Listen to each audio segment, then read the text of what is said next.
इतने सारे लोग होंगे मुझे बिल्कुल भी नहीं लगा था। मेरा भी बहुत मन था वैसे छुट्टी करने का, ऐसा लगा था कम से कम 1 वीक छुट्टी करना चाहिए।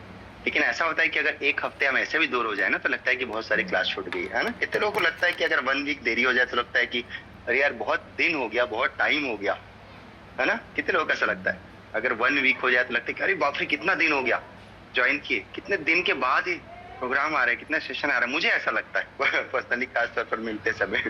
Wow fantastic Poonam, thank you everyone, Namita, wow. तो लेट्स स्टार्ट। आज का जो टॉपिक है थोड़ा सा सिलेबस में शफल है, मुझे एक्चुअल में मालूम नहीं था एक्चुअल में कि टॉपिक वो है, लेकिन वो टॉपिक रेडी हो गया था इसलिए हम यहाँ पर आ जाते हैं। राइट, तो चलिए स्टार्ट करते हैं। टॉपिक क्या है? टॉपिक है पीसीओडी हेल्थ को लेकर के। वैसे मुझे पता है कि प्रोग्राम में हमारे इतने सारे फीमेल्स हैं, मुझे ऐसा नहीं लगता कि किसी ने गूगल्स को सर्च करने में कोई कमी छोड़ी हो या चैट जीपीटी को सर्च करने में कोई कमी छोड़ी होगी। लगभग लगभग सबको आजकल सब पता रहने लग गया है ना। लेकिन फिर भी आप जो सीखने वाले हैं ऑलवेज हमेशा की तरह मैं कोशिश करूंगी कि बहुत इंटरेस्टिंग हो, कुछ आप जो सीखें वो उसे अप्लाई करने में बहुत आसानी हो। जब आप अपने लोगों को समझाएं, एक्सप्लेन करें तो इजिली समझ जाएं कि करना क्या है आखिर में। ओके, सो देखो, पीसीओडी पीसीओएस बहुत कॉमन वर्ड है। पीसीओडी पीसीओएस, आपको वर्ड में फंसने की जरूरत नहीं है, अल्टीमेटली काम हमें एक ही करना है। एक डिजीज है और एक सिंड्रोम है, ठीक है। वैसे साइंस में ना जब कोई डिजीज होती है, सिंपल अगर डी वर्ड जुड़ा है ना, पीसीओडी, अगर डिजीज वर्ड जुड़ा है मतलब वो किसी एक कंडीशन से रिलेटेड है, इसलिए उसे हम क्या कह देते हैं, उसे डिजीज कह देते हैं। लेकिन अगर वो 3-4 चीजों का अगर कॉम्बिनेशन आ जाए या 2 से अधिक हो जाए, 2 से ज्यादा प्रॉब्लम हो जाए, मल्टीपल इश्यूज आने लग जाए, तो उसे हम, है ना, हम क्या बोलते हैं उसे, उसे हम सिंड्रोम भी कह सकते हैं, ठीक है। तो हम लेकिन पीसीओडी में मल्टीपल सिंड्रोम्स के बारे में हम डिस्कस नहीं करेंगे आज, क्योंकि काफी कंफ्यूजन्स भी उससे होते हैं कई बार। बिकॉज पीसीओडी एक ऐसे सेंटर पर है जिसके साथ बहुत सारी चीजें कनेक्टेड है। जैसे कि अगर मैं एक वर्ड यहाँ पर लिख दूं पीसीओडी, तो इसके साथ कनेक्टेड, अगर ये लंबे समय तक आपके अंदर में हार्मोनल मिसबैलेंस होने लग जाए तो इसके साथ कनेक्टेड बहुत सारी चीजें हैं। इसके साथ क्या कनेक्ट हो सकता है? हो सकता है किसी को डायबिटीज हो सकता है किसी को बीपी हो सकता है ना। इसके साथ में आपको पता ही है कि स्किन प्रॉब्लम्स आती है, लगभग सबको पता है। हेयर फॉल होते हैं, लगभग सबको पता है। टेस्टोस्टेरोन लेवल हाई रहता है। मल्टीपल इश्यूज, किडनी में भी सिम्टम्स आते हैं, है ना। तो बहुत सारे सिम्टम्स आते तो हैं, लेकिन उतना दूर आने ही क्यों देना, है ना। उसके आने से पहले ही बहुत कुछ पता चल जाता है सभी लोगों को, तो हम लोग को पहले ही रोक लेना है। और वेलनेस इंडस्ट्री का तो काम यही है कि लाइफ स्टाइल और साथ में सप्लीमेंट के जरिए चीजों को पहले से बेटर कर लिया जाए, ठीक है। सो हम लोग समझते हैं इसको। अभी बहुत सारे जो जेंट्स होंगे ना, मैं जानता हूँ कि बहुत सारे जो जेंट्स होंगे उनको पता ही नहीं रहता है कि भैया ये ऐसा, ये कौन सी चिड़िया है, इसको पढ़ते हैं। हाँ, कोचेज एंड ट्रेनर्स तो जरूर पढ़ते हैं, लेकिन अगर जो कोचेज एंड ट्रेनर्स नहीं हो ना तो हम आमतौर पर बहुत कम पढ़ते हैं। तो सरल शब्दों में अगर मैं डिस्कस कर लूं, आप सबको लगभग लगभग यूट्रस के बारे में आप सबको पता है ना। लगभग लोगों के यूट्रस के बारे में सबको पता है। और अगर मैं बात करूं तो ओवरी जो होती है, ओवरी में ओव्यूलेशन यानी कि जो अंडाशय जो होता है बच्चादानी में, अंडाशय का काम क्या होता है आगे चल करके, जो जब वो फर्टिलाइज होता है तो उसका पर्पस क्या होता है? एग्स बनाना। और जब एग्स में सरल शब्दों में लिख रहा हूँ, एग्स को बनाना। और एग के बनने से जब तक एग नहीं बनेगा, और ह्यूमन में साइकिल आप सबको पता है कि लगभग 28 डेज का साइकिल होता है कि अगर एग्स नहीं बनेगा तो वो जो साइकिल है, जो पीरियड्स की जो साइकिल है वो कंटिन्यू नहीं रहेगी। और ये 28 डेज के साइकिल में एग्स का बनना और उसका शेड होना, फिर एग्स का बनना, फिर उसका शेड होना, ये कंटिन्यूअस चलते रहता है ना। ये कैरेक्टर होता है किसका? खासतौर पर ये मैमेलियन कैरेक्टर होता है खासतौर पर, जो यानी कि मैमेलियन कैरेक्टर मतलब वो लोग जो दूध पिलाने वाले जो जीव हैं इस प्रकृति में, उनके साथ में ये चीजें जुड़ी रहती है, आपको पता है। सो जो यहाँ की जो ओवरी जो होती है, मैं इसको थोड़ा सा बड़े पिक्चर में आपको दिखा देता हूँ। तो अगर मैं इसको, ओवरी बहुत छोटी सी होती है, लेकिन मैं इसको क्या कर रहा हूँ, मैं अगर बड़े पिक्चर के रूप में आपको दिखाऊं, सो ओवरी के अंदर में बहुत सारे छोटे छोटे छोटे फॉलिकल्स जिन्हें हम कहते हैं, जहां से एग्स का बनना है उसके पहले छोटे छोटे फॉलिकल्स के फॉर्म में एग्स का पहला निर्माण होता है। यानी कि जब एग नहीं भी बने होते हैं ना, तो किस फॉर्म में रहते हैं? वो छोटे छोटे ऐसे करके फॉलिकल के फॉर्म में रहते हैं। और ये जो फॉलिकल्स होते हैं ना, आप हालांकि मेरे एक रिकॉर्डिंग सेक्शन में जाकर के आप उसका थोड़ा सा लंबा डिस्क्रिप्शन आपको मिलेगा। ऐसा समझना कि बहुत सारे छोटे छोटे बहुत सारे एग्स होते हैं, फॉलिकल्स होते हैं, ठीक है। और इनमें से किसी एक को मैच्योर होना होता है। ये हार्मोनल साइंस है कि बहुत सारे हैं और कुछ ऐसा सिग्नल है, कुछ ऐसे हार्मोनल सिग्नल्स एंड साइकिल है जिसकी वजह से कोई एक जो है जिसको कि आगे आना है और उसको मैच्योर होना है, ठीक है। मैच्योर होना मतलब उसकी साइज बड़ी होनी है, और वो जो बड़ी जो हो जाएगी वही प्रॉपर एग बनेगी। तो इससे पहले कि वो एग बने, वो छोटे छोटे जो ये जो फॉलिकल्स होते हैं बहुत छोटे छोटे, और यहीं पर है मान लो उसके पास में। सो बहुत सारे ग्रुप्स होते हैं फॉलिकल्स के, है ना। ह्यूमन के ओवरी के अंदर में बहुत सारे छोटे ग्रुप्स होते हैं, मिलियंस ऑफ होते हैं, और बचपन से होते हैं, लेकिन सोए हुए अवस्था में होते हैं, ठीक है। तो ऐसा बिल्कुल नहीं सोचना कि 9 से 10 साल के बाद ही एग्स पैदा होते हैं। एक्चुअल में उनकी शुरुआत होती है वो बचपन से ही होती है, एंड मिलियंस ऑफ मतलब लाखों में उनकी संख्या होती है, लेकिन वो सोए हुए रहते हैं, वो डॉर्मेंट होते हैं, सोई हुई अवस्था में होते हैं। अब क्या होता है ना, जब हार्मोन साइकिल स्टार्ट होते हैं आफ्टर 9 to 10 ईयर्स या 12 ईयर्स में, आजकल थोड़ा अर्ली हो जा रहा है लेकिन बेसिकली आप 11 से 13 साल मान लीजिए, जब हार्मोन साइकिल स्टार्ट होते हैं प्रॉपर। मैं बकायदा कुछ आपको नाम भी बताऊंगा। मैं पहले मैं ब्रीफ कर दूं, जब हार्मोन्स के साइकिल स्टार्ट होते हैं तब वो जो बहुत सारे जो झुंड में, गुच्छे में जो क्या होते हैं, जो एग्स होते हैं, उनको मैच्योर होना रहता है, उनको बड़ा होना रहता है। तो उस बड़े होने सब नहीं हो पाते, कोई एक बड़ा होता है ना। पहले एक ग्रुप को टारगेट मिलता है, तो पहले एक बड़ा होता है, और उसके बाद 28 दिन के बाद में अगर कंप्लीट नहीं हुआ, अगर फर्टिलाइजेशन नहीं हुआ, तो वो ऐसे भी डेथ हो जाएगा। फिर एक अगली ग्रुप आएगी, फिर उस अगले ग्रुप में से किसी को ऐसे स्टिमुलेशन मिलेगा, फिर अगले ग्रुप में से फिर कुछ एक सारे लोग मिलकर बोलेंगे तुम बड़े हो जाओ, तुम बड़े हो जाओ, तुम बड़े हो जाओ। तो फिर एक बड़ा होगा, फिर अगर फर्टिलाइज नहीं हुआ तो फिर वो खत्म हो जाएगा। तो ऐसे करके ना साइकिल चलते रहता है। सो पूरे ओवरी में बहुत सारे ग्रुप्स हैं, उन ग्रुप्स में एक ग्रुप्स एक्टिवेट होते हैं, और उन एक ग्रुप में एक एग एक्टिवेट होता है और वो बड़ा होता है। और अगर वो बड़ा होकर के फर्टिलाइज नहीं हुआ तो वापस वो कहानी खत्म, और 28 दिन के बाद दोबारा स्टार्ट हो जाता है। अभी मान लो याद हो गया तो ठीक है, और नहीं याद हुआ तो इससे रिलेटेड बहुत सारे यूट्यूब वीडियो आपको मिल जाएंगे। मुद्दे की बात यह है कि जब हार्मोन साइकिल डिस्टर्ब होते हैं, यहां से कहानी स्टार्ट हो रही है जो मैं आपको लेकर के चल रहा हूं। जहां से कहानी स्टार्ट होती है यानी कि जब हार्मोन्स साइकिल डिस्टर्ब होते हैं। अब मैं क्या बोल रहा हूं, साइकिल हार्मोन साइकिल जब डिस्टर्ब होते हैं, सो हार्मोन्स के साइकिल में बहुत से हार्मोन का नाम है, ठीक है, डिफरेंट नाम है जिस पूरे प्रोसेस को रन कर रहे हैं, है ना। जैसे कि किसी का नाम LH है। देखिए जो साइंस बैकग्राउंड के हैं वो तो फटाक से पकड़ लेंगे, जो नॉन साइंस बैकग्राउंड के हैं उनको मैं बताऊंगा, उनको तो भी याद नहीं रहेगा, राइट क्योंकि नाम ही बहुत टफ है। जैसे कि अब ल्यूटिनाइजिंग हार्मोन बोलने से जो नॉन साइंस बैकग्राउंड के उनको थोड़ा सा टफ लगेगा, इसलिए जिनको पता है वो उनको ऑलरेडी पता है, राइट। तो हार्मोन साइकिल में जो डिफरेंट हार्मोन्स हैं, किसी का नाम LH है, किसी का नाम FSH है, किसी का नाम एस्ट्रोजन है ना, एस्ट्रोजन है, किसी का नाम टेस्टोस्टेरॉन है, किसी का नाम प्रोलैक्टिन्स हैं।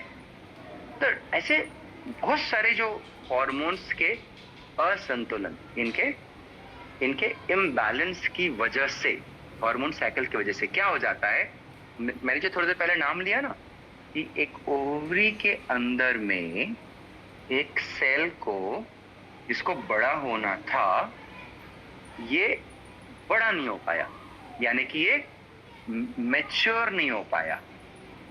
मैच्योर नहीं हो पाया, मैच्योर होना किसको बोलते हैं? बड़े होने को बोलते हैं। सो ये बड़ा नहीं हो पाया, सो ये बड़ी नहीं हो पाई है। ठीक है, सो बड़ा, मैं उसको बड़ा नहीं हो पाया बोल रहा हूँ, तो बड़ा नहीं हो पाया जिस वजह से वो क्या हो जाता है, वो उस जगह पर एक छोटे साइज का, है ना, 2 to 9 mm, 2 to 9 mm। Medical वाले इसको और परफेक्ट इसको बताएंगे कि उनको ज्यादातर ये सोनोग्राफी वगैरह कराते हैं तो उनको ज्यादातर किस साइज के मिलते हैं, वो बिकॉज हमारा सब्जेक्ट नहीं है। फिर डायग्नोस करना डॉक्टर का सब्जेक्ट है, रेडियोलॉजिस्ट का सब्जेक्ट है। तो एक 2 to 9 mm के बीच का कुछ भी जो साइज है, सो इमेच्योर फॉलिकल जैसी चीजें बन जाती है। अब डिफरेंस क्या है? अभी आपने नाम सुना, एक नाम सुना आपने सिस्ट। अब बड़ा कंफ्यूजन होता है, सिस्ट बोलूं इसे फॉलिकल बोलो, ये बड़ा कंफ्यूजन होता है। तो पहले मेरे को थोड़ा सा आपको सिस्ट बताना पड़ेगा। समझो कि होली में आपने गुब्बारा खेला, सो गुब्बारा है, मेरे को याद है बचपन में एक गुब्बारा होता था जिसको में सिर्फ हवा भरा जाता था, और एक गुब्बारा होता है जिसमें कि पानी भरा जाता है। ठीक है, सो गुब्बारा दो टाइप का हुआ, एक हवा भरा जो आप घर में बर्थडे में फुलाते हो, हवा वाले गुब्बारे, और एक कौन से जो वाटर फिल्ड गुब्बारे।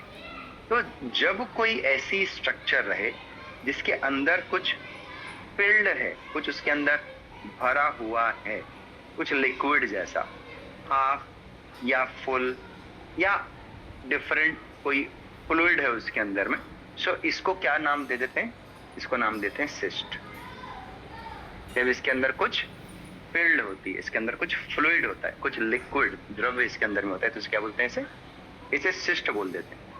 लेकिन जो ओवरी के अंदर जो सिस्ट बनती है ना, वो 100% वैसी वाली सिस्ट नहीं होती है, लेकिन क्योंकि ये फॉलिकल है, और ये फॉलिकल कैसा है? इस फॉलिकल का भी साइज बढ़ रहा है, इसीलिए ये एक फॉलिकल तो है बट ये इमेच्योर है, जो सिस्ट के जैसे लगती है। इसलिए इसे हमेशा जरूर नहीं कि 100% आइडियल सिस्ट के जैसा हो, सो इसे कभी कभी फॉल्स सिस्ट भी कहते हैं। ओके, बड़ा सिंपल सा है। इसे क्या बोलते हैं? नाम भले इसका सिस्ट है बट जरूरी नहीं कि ये बहुत वाटर फिल्ड हो, इसलिए इसे फॉल्स सिस्ट भी कहते हैं। अभी अलग अलग आपने नाम भी सुना होगा, कोई चॉकलेट सिस्ट होता है, कोई अलग अलग सिस्ट होता है, तो वो आपको डॉक्टर्स गायनेकोलॉजिस्ट आपको और अच्छे से सिखाएंगे आपको, बिकॉज हम यहाँ पर सीधे चल रहे हैं कि ये जो सिस्ट बन रहे हैं इसमें हमारे डाइट एंड आइडियल सप्लीमेंटेशन का क्या रोल है। सो यहाँ तक का पॉइंट आप सबको क्लियर है? सो मैं इसको ब्रीफ कर देता हूँ। यूट्रस है, यूट्रस में ओवरी है, ओवरी के अंदर में उधर क्या है, उसके अंदर में क्या है,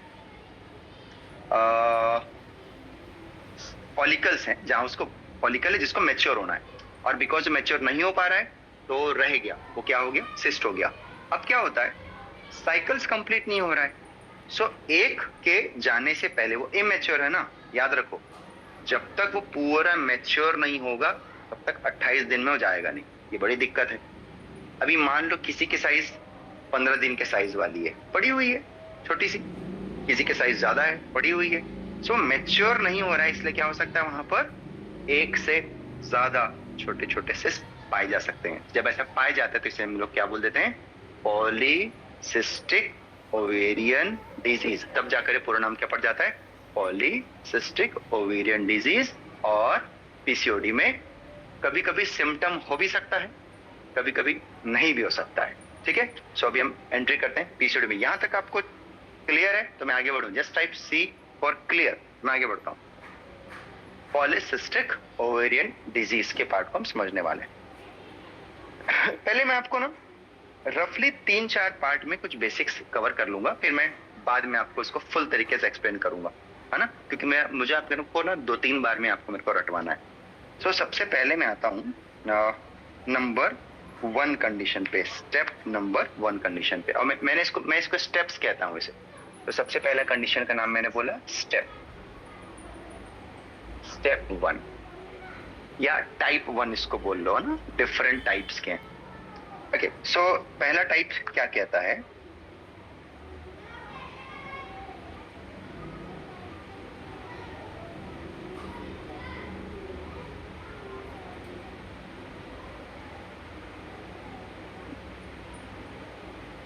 तो पहला टाइप क्या कहता है, टाइप नंबर 1, ये जो 2 प्रकार के हार्मोन्स होते हैं, एक का नाम होता है LH नाम का हार्मोन और एक का नाम होता है टेस्टोस्टेरोन नाम का हार्मोन।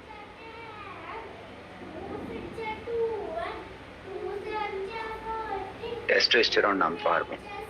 तो फर्स्ट वाली जो कंडीशन है कि टेस्टोस्टेरोन लेवल बढ़ रहा है, यानी मेल हार्मोन बढ़ रहा है। क्या?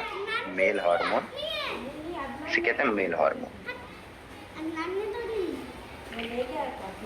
बढ़ रहा है। ठीक है, अच्छा मैं एक फोटो बना रहा हूँ, उस फोटो से आपको बहुत अच्छे समझ में आएगा। ठीक है, ये फोटो है आपकी, मान लो ओवरी की एक फोटो है और यहाँ पर सेल्स हैं, कोशिकाएं 1 और ये 2, ऐसे 4 और ये 1 और ये 2। तो 2 प्रकार की कोशिकाएं हैं, number 1 cell, number 2 cell. 2 types के सेल हैं। तो फर्स्ट वाले जो सेल का काम क्या होता है ना, फर्स्ट वाले सेल का काम होता है कोलेस्ट्रॉल के जरिए, है ना, नोट डाउन। पहली वाली सेल्स का काम होता है कोलेस्ट्रॉल के जरिए। किसे? कोलेस्ट्रॉल के जरिए क्या बनाना? काम होता है टेस्टोस्टेरोन बनाना।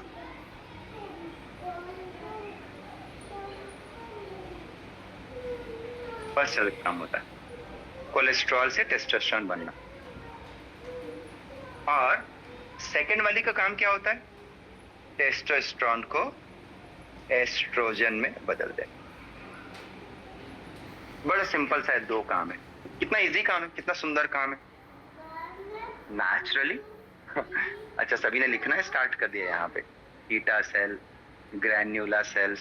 अभी मैं वर्ड्स नहीं लिख रहा हूँ, नहीं बता रहा हूँ, जिनको आता है फैंटास्टिक, वैसे लिखते चल जाओ। Very good. मैं नाम भी लूंगा। सो आती है यहाँ पर थीकल सेल्स होती हैं, 2 टाइप की ने थीक।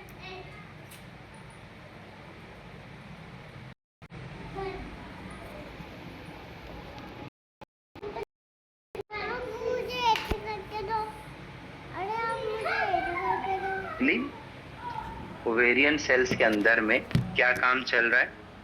एस्ट्रोजन लेवल मेंटेन रखना। काम क्या चल रहा है? एस्ट्रोजन लेवल मेंटेन रखना। बहुत सिंपल सा काम। और इसको मेंटेन करने के लिए जो मैंने स्टार्टिंग में हार्मोन्स लिखा है थे, उसकी जरूरत पड़ती है। तो वो यहाँ पर भी लिखा हुआ है। एक का नाम है LH हार्मोन, एक का नाम है FSH हार्मोन। ठीक है, सो इन्हीं हार्मोन्स के जरिए। तो कंडीशन नंबर 1 एक ऐसी कंडीशन है जहां पर LH हार्मोन, जिन्हें कहते हैं टेस्टोस्टेरोन को बनाने वाली हार्मोन, इन्हें क्या कहते हैं? टेस्टोस्टेरोन को बढ़ाने वाली हार्मोन खूब ज्यादा हो जाती है, डबल से ज्यादा हो जाती है। सो कंडीशन नंबर 1 जिनमें कि LH हार्मोन डबल से ज्यादा हो जाती है। किससे? एस्ट्रोजन बनाने वाली में जो सपोर्ट करती है, यानी कि FSH नाम के हार्मोन से, जो फॉलिकल बनाने में जो हार्मोन हेल्प करती थी ना। सो कंडीशन नंबर 1 ये है कि टेस्टोस्टेरोन बनने की स्पीड ज्यादा हो गई। तो याद रखने के लिए फीमेल कैरेक्टर जो कि एस्ट्रोजन हार्मोन है, मेल कैरेक्टर जो कि टेस्टोस्टेरोन हार्मोन है, याद रखने के लिए मेल हार्मोन एक तरह से इसकी वजह से ज्यादा बन रहा है बजाय फीमेल हार्मोन्स को। सो बॉडी में इम्बैलेंस होगा ही होगा। यहाँ तक पॉइंट क्लियर है? पॉइंट नंबर 1, मेल हार्मोन्स ज्यादा बन रहे हैं इनकी वजह से, इसकी वजह से।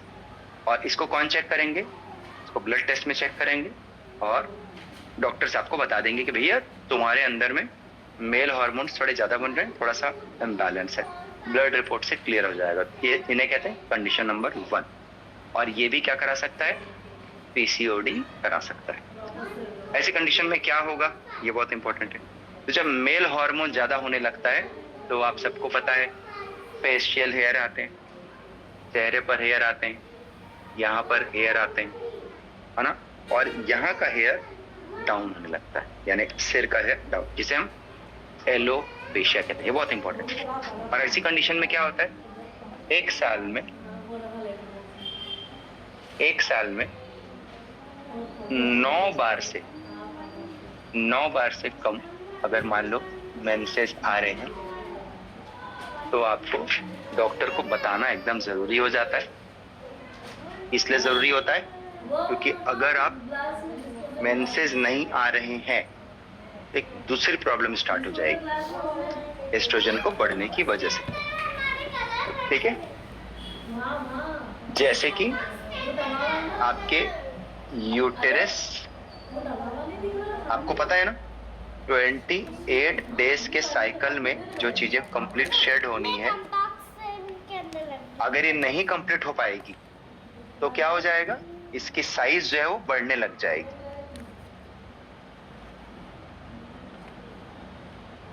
और ये आगे चल करके जब भी मेंसेस आएंगे बहुत ज्यादा पेन होगा। तो देखिए वो फीमेल्स, वो बच्चे जिनको पीसीओडी की प्रॉब्लम्स होती है, उनको जब भी मेंसेस आते हैं तो ज्यादातर लोगों को पेनफुल मेंसेस आते हैं। ये भी एक सेकंड कैरेक्टर ही हुआ जो पीसीओडी में लोग फेस करते हैं, काफी ज्यादा दिक्कतें होती हैं। और यदि राइट टाइम पर मान लो उनकी मेडिकेशन स्टार्ट नहीं की गई या उनकी लाइफ स्टाइल को करेक्ट नहीं कराया गया, तो ऐसे करने से अदर हॉर्मोन्स बढ़ने लग जाएंगे। तो इसीलिए एक रेगुलर मेंसेस का आना बहुत ज्यादा जरूरी है। अगर राइट, सारे क्वेश्चंस को बाद में कवर करेंगे याशना, डेफिनेटली सारे क्वेश्चन को कवर करेंगे। ओके, सो समझना ये है कि टाइमली मेंसेस न होने से अगर यूट्रस की जो लाइनिंग है शेड नहीं होने की वजह से, मतलब यदि बार बार दोबारा उसके डेट्स नहीं आए, बार बार उसकी जो थिकनेस है अगर वो बढ़ने लग जाए, जब भी मेंसेस आएंगे ज्यादा टिश्यूज को बाहर करना पड़ेगा, जो कि कम टिश्यूज में काम चल जा रहा है 28 डेज में। ज्यादा टिश्यूज की वजह से मोर इन्फ्लामेशन होगा, मोर पेनफुल कंडीशन आएगी, इसीलिए टाइमली पीरियड्स खाना जरूरी। कुछ लोग ये गलती करते हैं, 6 महीने हो जाते हैं डॉक्टर से नहीं मिलते हैं, या 1 ईयर भी हो जाते हैं डॉक्टर से नहीं मिलते हैं। तो आपको मिलना चाहिए डॉक्टर से इससे पहले कि आप, ठीक है, सप्लीमेंट्स में आना बहुत अच्छी बात है, सारे प्रोटोकॉल्स को फॉलो करना अच्छी बात है, लेकिन अपने डॉक्टर से मिलना चाहिए। क्लियर है? आपको सजेशन देना पड़ेगा लोगों को। ये पॉइंट क्लियर है सभी को? ओके, हाँ क्लियर है, बढ़ा दो। Let's start. हम आगे देखते हैं, कंडीशन नंबर 2 पे हम आ जाते हैं।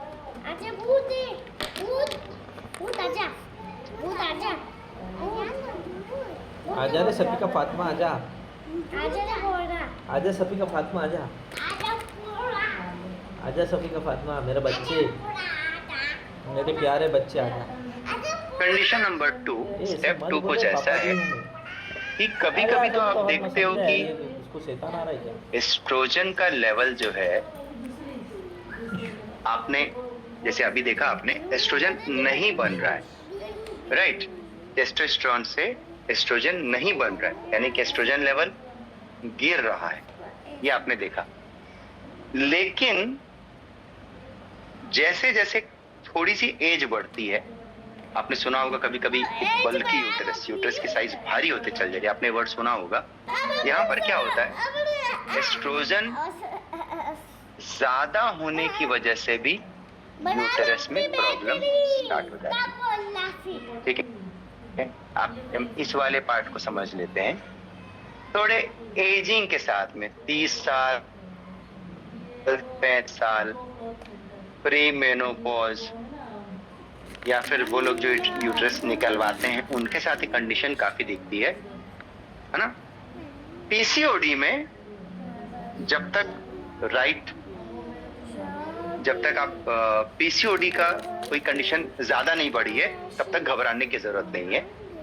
एस्ट्रोजन के कम होने से भी प्रॉब्लम है, एस्ट्रोजन के ज्यादा होने से भी प्रॉब्लम है, ये समझ जरूरी है। तो फीमेल हेल्थ में दोनों से इफेक्ट होता है, कम हो गया तो भी दिक्कत, ज्यादा हो गया तो भी दिक्कत। थर्ड की अगर हम बात करें, अब आ जाते हैं, अच्छा एक बात छूट गई, ये जो ज्यादा होने से जो दिक्कत होता है, जानते क्यों होता है? ये होता है ओवरवेट की वजह से। जब आपका वजन बढ़ने लगता है, उस वजह से एस्ट्रोजन बढ़ने की वजह से आप में कॉम्प्लिकेशन आने स्टार्ट हो जाते हैं। सो पहली कंडीशन क्या थी? टेस्टोस्टेरोन बढ़ने की वजह से प्रॉब्लम आई। सेकंड कंडीशन क्या आ गई? एस्ट्रोजन बढ़ने की वजह से प्रॉब्लम आ गई। कोई आपसे ये पूछे कि फीमेल हेल्थ के जो चैलेंजेस है, प्रॉब्लम्स हैं, वो एस्ट्रोजन बढ़ने के कारण होता है, एस्ट्रोजन घटने के कारण होता है? तो आप हमेशा याद रखना, एस्ट्रोजन घटने की वजह से भी फीमेल में प्रॉब्लम आती है और एस्ट्रोजन बढ़ने की वजह से भी फीमेल में प्रॉब्लम होती है। एस्ट्रोजन घटने वाली जो कंडीशन रहती है ज्यादातर पीसीओडी के साथ ज्यादा कनेक्टेड रहता है, जहां पर टेस्टोस्टेरोन बढ़े रहता है। और जो एस्ट्रोजन जो बढ़ने वाली जो कंडीशन रहती है, ये जब यूट्रस का साइज भारी होने लगता है तब एक कंडीशन होती है, जो कि मोटापे के साथ ज्यादा जुड़े रहता है।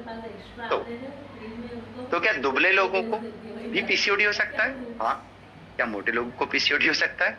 हाँ, दोनों को हो सकता है। ठीक है, तो ऐसा कहीं पे लिखा नहीं है कि सिर्फ मोटापे के साथ में पीसीओडी का होता है, दुबले लोगों को भी पीसीओडी अच्छा खासा होता है।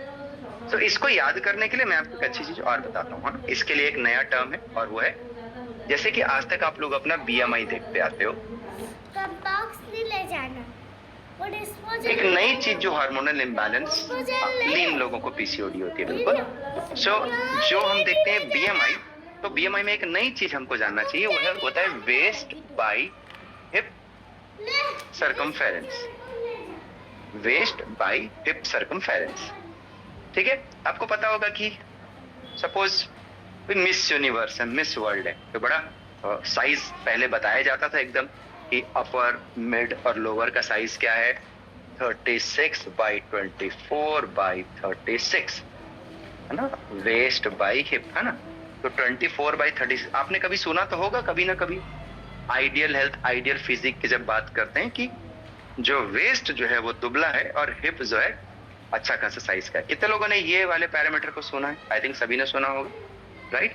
जब हम बात करते हैं फीमेल बॉडी शेप की, तो जब कोई ऐसे बॉडी शेप की बात करता है तो मैं बात कर रहा हूँ। सो ये वेस्ट जो है ये 24 इंच में है और ये क्या है, 36 इंच में। तो वैसे माना जाता है कि अगर इस कंडीशन में बॉडी फैट जमा हो रहा है, अब जो भी अगर हेल्दी फूड ले रहे हो और अगर ऐसे ही फैट जमा हो रहा है, so it's very good. Female में वेस्ट की बजाय हिप में ज्यादा फैट जमा हो रहा है, इट्स वेरी गुड। इसे कहते हैं ideal waist by hip ratio. अगर इसे निकालेंगे तो आएगा 0.66 आएगा, जिसे हम ideal weight by hip ratio कहते हैं। तो अगर ये 0.7 के आसपास तक जब होता है तो इसे बोला जाता है इट्स वेरी गुड। ये जो वेस्ट बाय हिप रेशियो है, अच्छा हिप रेशियो माना जाता है फीमेल हेल्थ में ऑलवेज।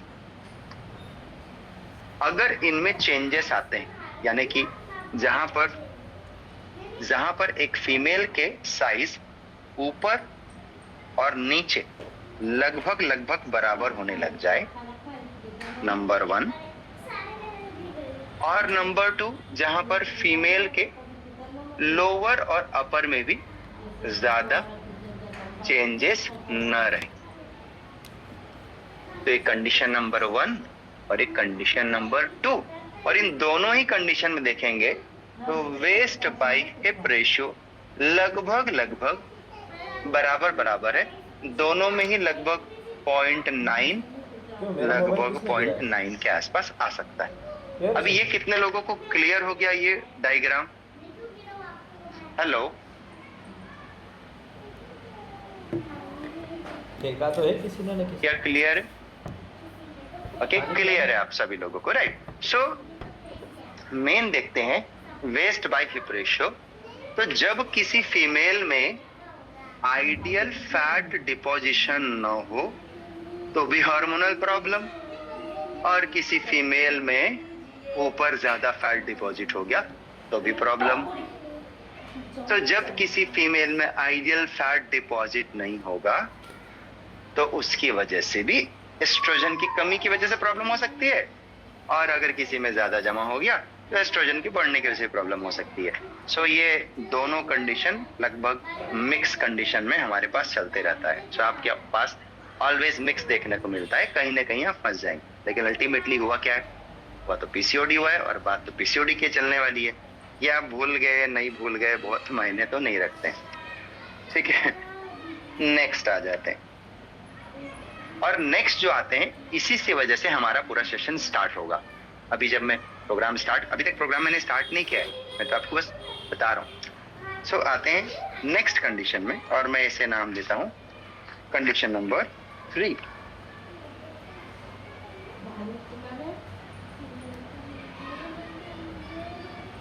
कंडीशन नंबर 3 जो होती है, कंडीशन नंबर 3 है कि अगर आपकी diet very high carb diet होती है, ठीक है, और ये कंडीशन 1 2 को जोड़ने के लिए कंडीशन बताया गया। जब आपकी diet very high carb diet होती है, नंबर 1, और हाई कार्ब के साथ साथ बहुत ज्यादा हाई फैटी डाइट भी होती है। सो हाई कार्ब और हाई फैट डाइट होने की वजह से क्या हो जाता है, चांसेस हैं कि आपका लिवर सपोर्ट करेगा। किस चीज में? आपका लिवर सपोर्ट करेगा आपके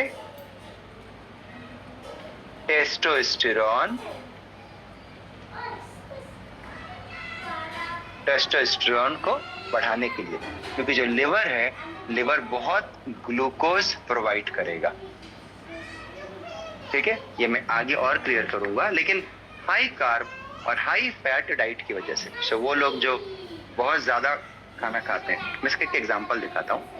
छोटे छोटे बच्चे, छोटी छोटी बच्चियां, मैं बोलूंगा 8 साल 10 साल की जो बच्चियां हैं, जो जंक फूड पर हैं आज की डेट में, आप देखेंगे कि वो लोग क्या कर रहे हैं, उनको इतना ज्यादा दिया जा रहा है कि बहुत कम एज में ही उन बच्चियों का पेट निकल रहा है। मैं तो 8 साल की बात कर रहा हूँ, 7 साल की बात कर रहा हूँ। सो वो बच्चियां जो अभी गोलू मोलू लग रही हैं, उनके पेरेंट्स को पता ही नहीं कि high carb and high fat and high processed food की वजह से उनका लिवर बहुत ज्यादा सपोर्ट करेगा ओवर टेस्टोस्टेरोन प्रोड्यूस करने के लिए, ठीक है। जबकि इसके पहले वाली कंडीशन क्या थी, दुबली पतली लड़कियों को जिन्होंने जंक फूड बहुत नहीं भी खाया, उनके साथ भी टेस्टोस्टेरोन हाई था, बिकॉज पुअर न्यूट्रिशन या लैक ऑफ न्यूट्रिशन की वजह से। लेकिन ये कंडीशन ऐसी होगी कि जहां पर उटपटांग खाने की वजह से उनका लिवर उनको बहुत ज्यादा सपोर्ट कर रहा है। सो ये कंडीशन जो होती है, ये बहुत ज्यादा ग्लूकोज प्रोवाइड करती है, और ये वाली कंडीशन बहुत सारा कोलेस्ट्रॉल प्रोवाइड करती है, और ये भी आपके टेस्टोस्टेरोन को बढ़ाने में हेल्प करता है। तो इस कंडीशन में भी स्वाभाविक सी बात है कि early age, please note down, early overweight, early age overweight में जो जिसे कहते हैं चाइल्डहुड ओबेसिटी, चाइल्डहुड ओबेसिटी जो है वो पीसीओडी का एक बहुत बड़ा कारण बन जाता है। थर्ड पॉइंट अगर आपको क्लियर है तो just type C, childhood obesity, please just type C. Next पर आ जाते हैं, ये तो चाइल्ड ओबेसिटी था। नेक्स्ट पॉइंट पर आ जाते हैं, सपोज अगर ओबेसिटी नहीं भी है, फिर से आ जाता हूं, ओबेसिटी नहीं भी हो सकती है और हो भी सकती है, ओबेसिटी नहीं भी हो सकती है और हो भी सकती है, लेकिन आपकी लाइफ स्टाइल की वजह से, नोट डाउन, आपकी लाइफ स्टाइल की वजह से, कंडीशन नेक्स्ट है, आपकी लाइफ स्टाइल की वजह से जहां पर आपकी टाइमिंग परफेक्ट नहीं है, आपका रूटीन परफेक्ट नहीं, जहां पर आपका टाइमिंग परफेक्ट नहीं है और आपका रूटीन परफेक्ट नहीं है, इस वजह से आपका जो मेटाबॉलिक डिस्टर्बेंसेस होते हैं, और आपके मेटाबॉलिक डिस्टर्बेंस की वजह से आपका सर्कैडियन रिदम जो खराब होता है, उस वजह से होने वाले इंसुलिन रेजिस्टेंस की वजह से भी आपके बॉडी में अगेन कोलेस्ट्रॉल बढ़ता है, और ये भी आपको आगे चल करके पीसीओडी में शिफ्ट कर सकता है। तो ये पॉइंट भी आप लोगों को क्लियर है, just type C for clear. यहाँ पर लाइफ स्टाइल, टाइमिंग, स्लीप, बहुत सारी चीजें करता है जो कि इंसुलिन रेजिस्टेंस पैदा करता है और आपको कोलेस्ट्रॉल पीसीओडी के चांसेस बढ़ जाते हैं। अब मैं आ जाता हूं लास्ट पॉइंट पर।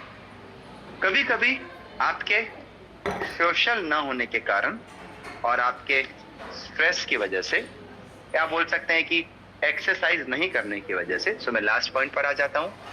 Due to lack of exercise, social नहीं होने की वजह से, एनवायरनमेंट में नहीं रहने की वजह से, या अलोन रहने की वजह से, एकाकी रहने की वजह से, रिलेशंस गड़बड़ होने की वजह से, स्ट्रेस की वजह से, डोपामीन कम होने की वजह से, एंड प्रोलैक्टिन लेवल हाई रहने की वजह से, एंड कॉर्टिसोल लेवल हाई होने की वजह से भी, और इसके साथ क्या चीज जुड़ी है, इसकी वजह से बॉडी में काफी इन्फ्लामेशन होने की वजह से, dopamine, prolactin, cortisol, inflammation high होने की वजह से भी क्या हो जाता है, अगेन इंसुलिन रेजिस्टेंस होने की वजह से पीसीओडी के लक्षण बढ़ सकते हैं। सो क्लियर हो गया ये सारे पॉइंट? अगर आपको यहां तक क्लियर है तो मैं प्रोग्राम को थोड़े नए टाइप से अब स्टार्ट करूंगा। लगभग basic covered. Just type C for clear.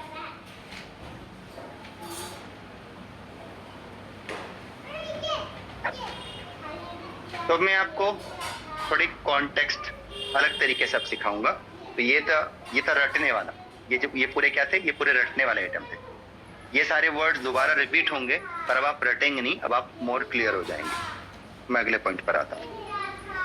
So number 1 मैं आ जाता हूं पीसीओडी होने का कारण। सो नंबर 1 देखना, मैं लिख रहा हूं यहां पर मोर एंड्रोजन्स। एंड्रोजन है मेल हार्मोन, मोर एंड्रोजन्स इसके साथ में। और क्या हो जाता है दूसरा, पीसीओडी है क्या? अब मैं एक्चुअल डेफिनेशंस के साथ आ रहा हूं। पीसीओडी है क्या?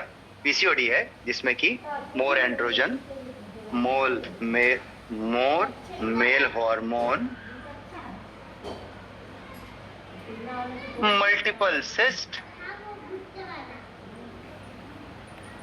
With insulin resistance. मैंने सार लिखा ना, मैंने जितना बताया उसका मैंने सार लिखा। पीसीओडी क्या है? मोर एंड्रोजन्स, मल्टीपल सिस्ट नहीं, sorry, multiple immature follicle. Cyst क्यों लिख रहा हूं? सिस्ट तो बोलते हैं पर सिस्ट होता थोड़ी है। मल्टीपल इमेच्योर फॉलिकल और इंसुलिन रेजिस्टेंस की एक ऐसी स्टेज जो कि होती है लाइफस्टाइल की वजह से, स्ट्रेस की वजह से एंड मेटाबॉलिक प्रॉब्लम की वजह से। इसे कहते हैं पीसीओडी। अब पॉइंट क्लियर हुआ? डेफिनेशन क्लियर है आप लोगों को? बड़ा सरल। अब आप लोगों को दिमाग दौड़ना स्टार्ट हो जाएगा। तो भाई मेरे को ठीक क्या करना है? यही तो मेरे को ठीक करना है। एंड्रोजन पे काम करना है, फॉलिकल पे काम करना है, इंसुलिन रेजिस्टेंस पे काम करना है और लाइफ स्टाइल, स्ट्रेस, मेटाबॉलिज्म पर काम करना है। अगर आप इस पर काम करना सीख जाओगे तो आप बहुत हद तक बाहर निकाल सकते हो। ठीक है? ये 4 स्टेप प्रोसेस है। It is a 4 step process. ये मैंने डिफाइन किया है, सारे को अलग अलग मैंने अलग अलग सेपरेट किया है। 4 स्टेप्स इसको समझना है। Step number 1 is related to gut. Step number 2 जो रिलेटेड है वो रिलेटेड है कॉर्टिसोल। स्टेप नंबर 3 रिलेटेड है इंसुलिन रेजिस्टेंस और स्टेप नंबर 4 रिलेटेड है इन्फ्लामेशन।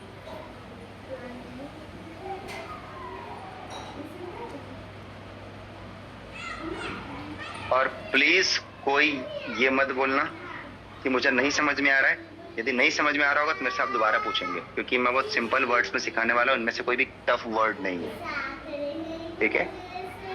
4 जगह इसको बांट दिया गया है और इन्हीं 4 वजह मैं जो लिखाऊंगा, इन्हीं 4 वजह में ही सॉल्यूशन छुपा हुआ है। जो कारण है वही उत्तर है, जो प्रॉब्लम है वही सॉल्यूशन है। So number 1 is gut, number 2 cortisol, number 3 insulin resistance, number 4 inflammation. सबसे पहले हम आ जाते हैं गट में। आपका गट डिपेंड करता है किन चीजों पर। नंबर 1 लिवर, ठीक है, नंबर 1 लिवर। Number 2 carb. अच्छा दिखाई नहीं दे रहा है ना? नहीं दिखाई तो दे रहा है, sorry. Number 1 liver, number 2 carb, number 3 लो प्रोटीन,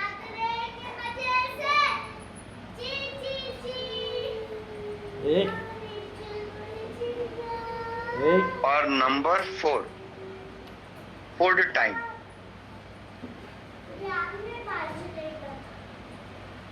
ये गट से रिलेटेड चीज हो गई,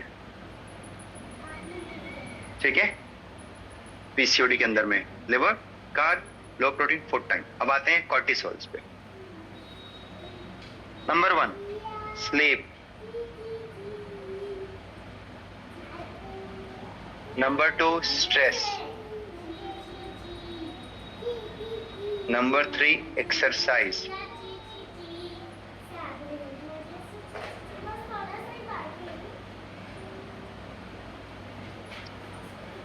नंबर 4 अगेन यहां पर फिर से आएगा टाइमिंग,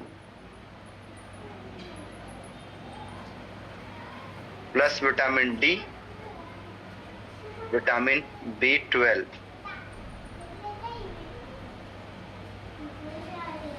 कॉर्टिसोल हाई, ठीक है। Sleep, stress, exercise, timing, vitamin D, vitamin B12। Number 3 mummy को समझा लो। नंबर 3 है जो इसमें आपको ठीक करना है, और वह है इंसुलिन रेजिस्टेंस। इसको बस स्टार मार्क कर लो, पूरी कहानी इसी के आसपास चलने वाली है, क्योंकि सबसे बड़ा कल्प्रिट यही है, इंसुलिन रेजिस्टेंस। इंसुलिन रेजिस्टेंस के आते ही यहाँ पर आना है हाई मेल हार्मोन,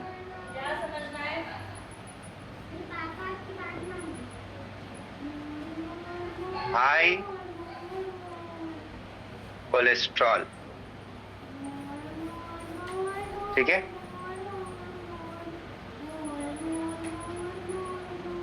लो एस्ट्रोजन,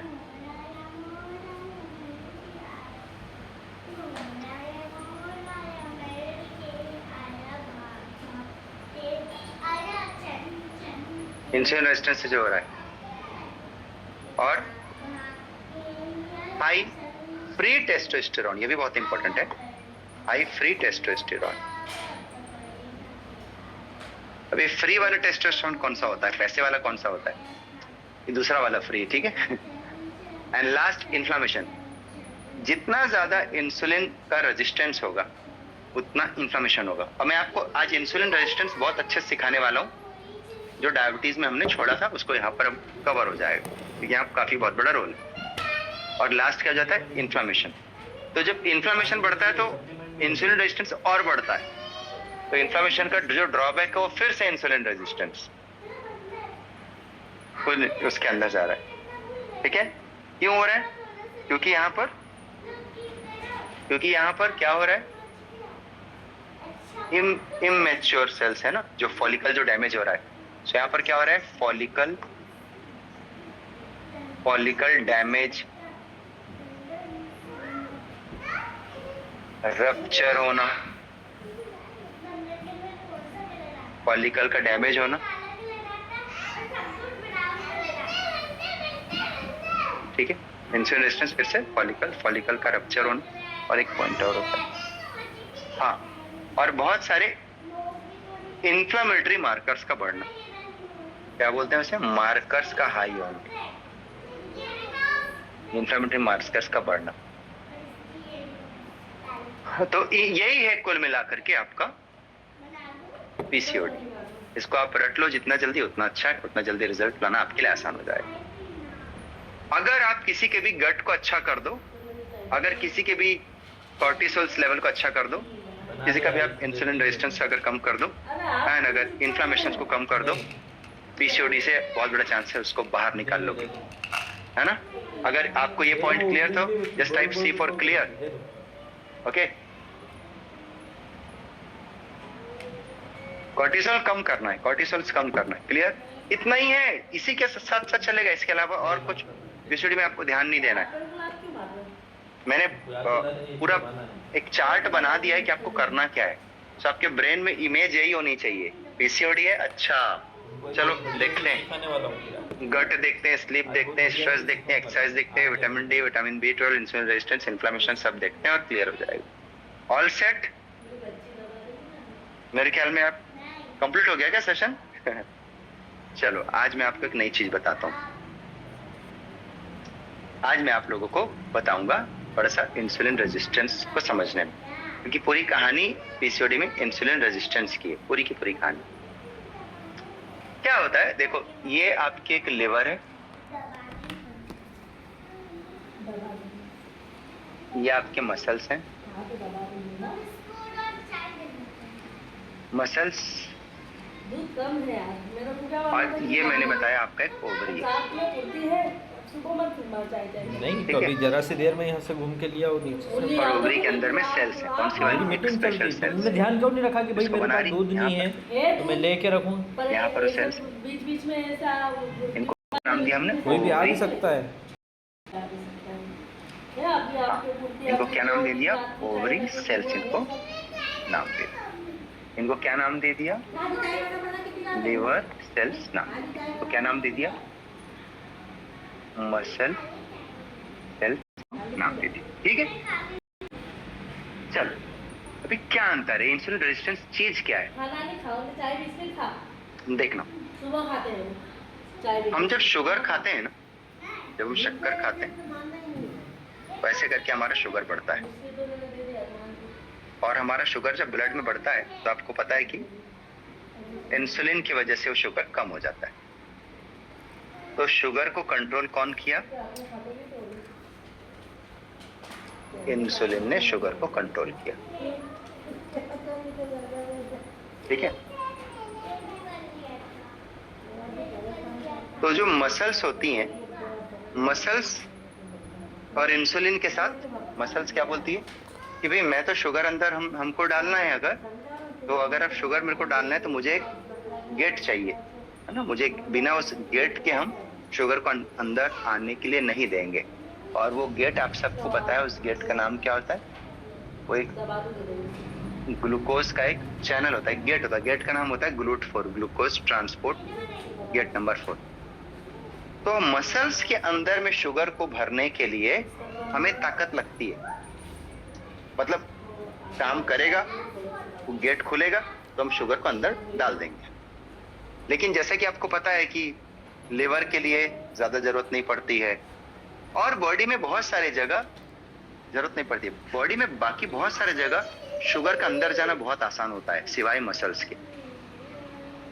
तो जब भी मसल्स की जो सेल्स हैं वो शुगर को लेना बंद कर देती हैं, तो जिसे हम इंसुलिन रेजिस्टेंस कहते हैं, तो इस वजह से क्या होता है, हमारा शरीर और इंसुलिन बनाता है, क्योंकि नहीं जा रही है ना।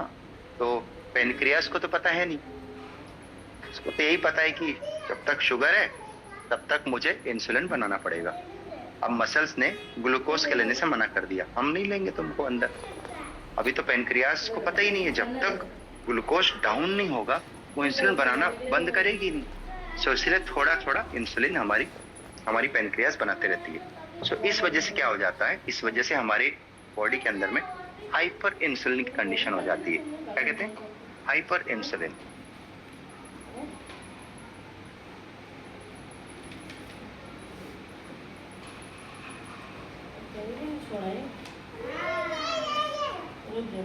ठीक है, हाइपर इंसुलिन। और इस हाइपर इंसुलिन की कंडीशंस की वजह से ये जब हमारी मतलब जब ओवरी के अंदर में जब वो जाएगा, इसी इंसुलिन की वजह से ये जो सेल्स है ना, यहाँ पर ग्रोथ स्टार्ट हो जाता है।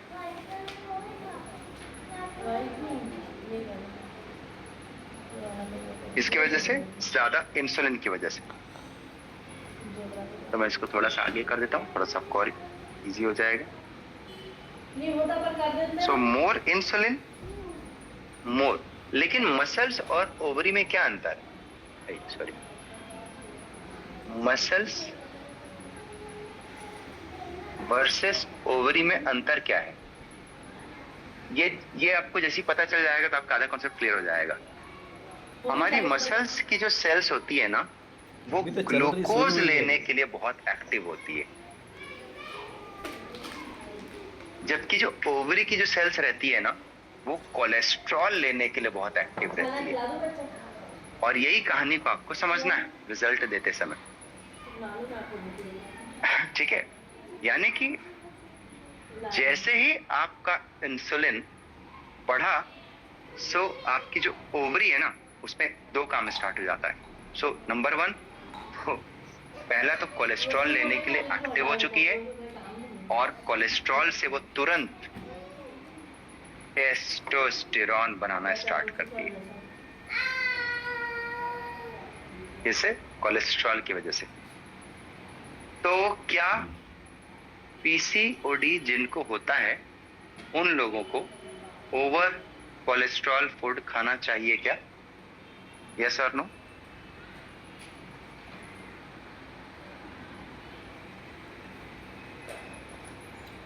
नो। एंड नेक्स्ट, उनको ग्लूकोज भी बहुत ज्यादा नहीं खाना चाहिए। यहीं से कहानी स्टार्ट होती है। क्या उन्हें ग्लूकोज ज्यादा खाना चाहिए? नहीं, क्योंकि अगर वो ग्लूकोज खाएंगे तो ग्लूकोज खाने से मसल्स ने रोक दिया है, और मसल्स ने रोका है तो जिसकी वजह से इंसुलिन हाई है, और इंसुलिन हाई है तो कोलेस्ट्रॉल बढ़ा रहा है, यानी कि कोलेस्ट्रॉल खाया ज्यादा तो भी मर गया, और शुगर खाया तो भी मर गया। शुगर खाया तो इंसुलिन हाई, और अगर साथ में अगर कोलेस्ट्रॉल खाया, सो कोलेस्ट्रॉल का टेस्टोस्टेरोन कन्वर्जन भी हाई। सो सबसे पहली चीज जो पीसीओडी के लिए है, सबको ये बहुत ध्यान देना पड़ेगा। जो नंबर 1 डाइटरी करेक्शन जो आपको करना पड़ेगा, वो है प्रोटीन का करेक्शन। अब आपको समझ में आया कि पीसीओडी में प्रोटीन क्यों सबसे इंपॉर्टेंट होते हैं? क्योंकि वो आपके डाइट से कोलेस्ट्रॉल्स एंड शुगर को कम करने में और इंसुलिन को कम करने में सबसे पहले हेल्प करते हैं। उनका नाम क्या है? प्रोटीन। इसको बना दो चाय यार। हालांकि मैं बहुत सारे सप्लीमेंट्स का नाम बताऊंगा पीसीओडी में, और आपने पढ़ के रखा होगा कि पीसीओडी के लिए बेस्ट सप्लीमेंट्स क्या है, लेकिन कभी भी प्रोटीन के बिना पीसीओडी का बेस्ट सप्लीमेंट डिजाइन ही नहीं किया जा सकता। ये पॉइंट सभी को क्लियर हो रहा है? और अगर वेट ज्यादा है, अच्छा कुछ क्वेश्चन कर रहे हैं, why ovary produce more testosterone? Scientific चीज में आप चल जा रहे हैं, एक्चुअल में वो इस सेशन का पार्ट नहीं है, थोड़ा सा हायर लेवल के सेशन का पार्ट है, ठीक है? बस आपको यहाँ पर कुछ चीजें रटनी पड़ेगी, नहीं तो बहुत सारे कोचेस कंफ्यूज हो जाएंगे, ठीक है? सो बस आपको इतना जानना पड़ेगा कि ओवरी के में कोलेस्ट्रॉल, अच्छा कोलेस्ट्रॉल से टेस्टोस्टेरोन कौन बनाता है ये मैं आपको बता देता हूँ।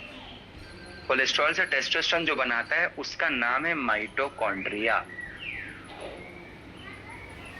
ओके, पहली बार पता चला? Just type FT। टेस्टोस्टेरोन कौन बनाता है? कोलेस्ट्रॉल से टेस्टोस्टेरोन माइटोकॉन्ड्रिया बनाता है। ओके, हमें कई बार लगता था कि पता नहीं कहाँ बनता है ये, ठीक है?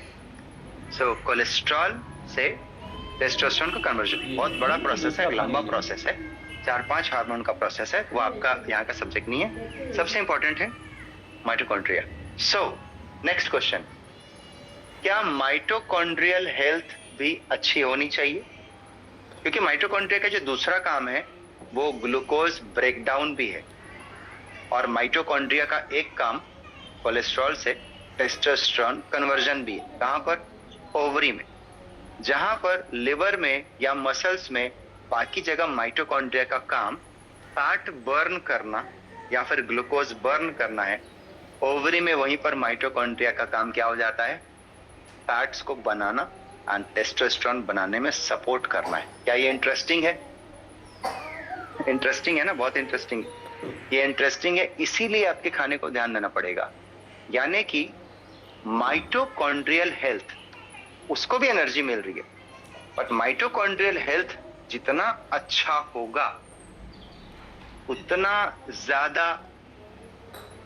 ज्यादा समझ सकते हो कि कोलेस्ट्रॉल का ब्रेकडाउन भी होगा। जरूर नहीं कि तो जितना वो टेस्टोस्टेरोन बनाएगा उसके बाद में वो तुरंत एस्ट्रोजन कन्वर्जन भी स्टार्ट होगा। सो माइटोकॉन्ड्रियल हेल्थ दोनों के लिए इंपॉर्टेंट है। सो जिस प्रकार ओवरी में कुछ सेल्स टेस्टोस्टेरोन बनाने में हेल्प कर रही है, वही हेल्दी ओवरी की वही सेल्स एस्ट्रोजन बनाने में भी हेल्प कर रही है। यही तो बड़ी इंटरेस्टिंग पार्ट है। यानी माइटोकॉन्ड्रियल हेल्थ इतना इंपॉर्टेंट हो जाता है यहाँ पर। और इसीलिए अगेन जैसे बाकी सेल्स में 2 सप्लीमेंट का नाम आता है, यहाँ पर भी उन सप्लीमेंट्स का नाम आएगा ही आएगा। जिन सप्लीमेंट्स को क्या बोलते हैं? जिन सप्लीमेंट को CoQ एंजाइम 10 बोलते हैं, और जिन सप्लीमेंट को अल्फा लिपोइक एसिड बोलते हैं। सो ऑलवेज माइटोकॉन्ड्रियल लेवल पर ही चीजें होती है। सो माइटोकॉन्ड्रियल हमारे हेल्थ का एक बहुत इंपॉर्टेंट पार्ट होता है, क्योंकि पूरी की पूरी चीज कनेक्टेड है किसके साथ?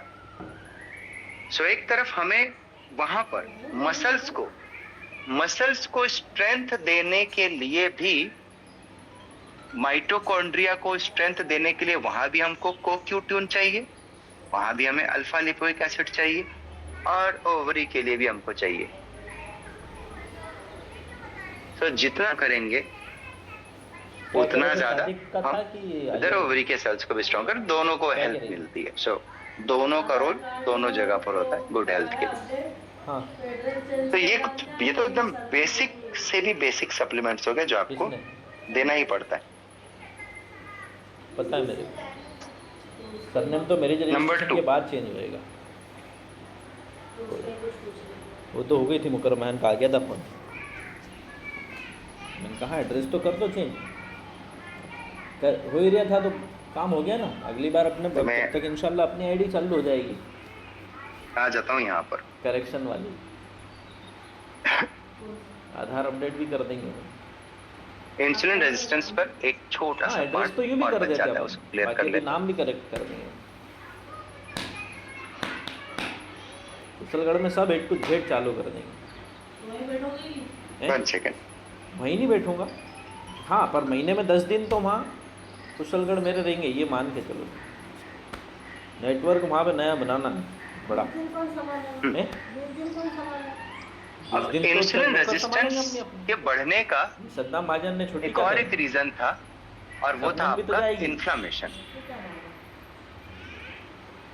क्यों जाओगी क्यों?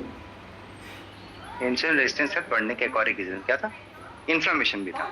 सो इन्फ्लेमेशन होता है तो इंसुलिन रेजिस्टेंस बढ़ता है, तो क्या कर जाके और देखना, इंसुलिन आपकी रेजिस्टेंस दुकान है। बढ़ता है तो इन्फ्लेमेशन भी बढ़ता है।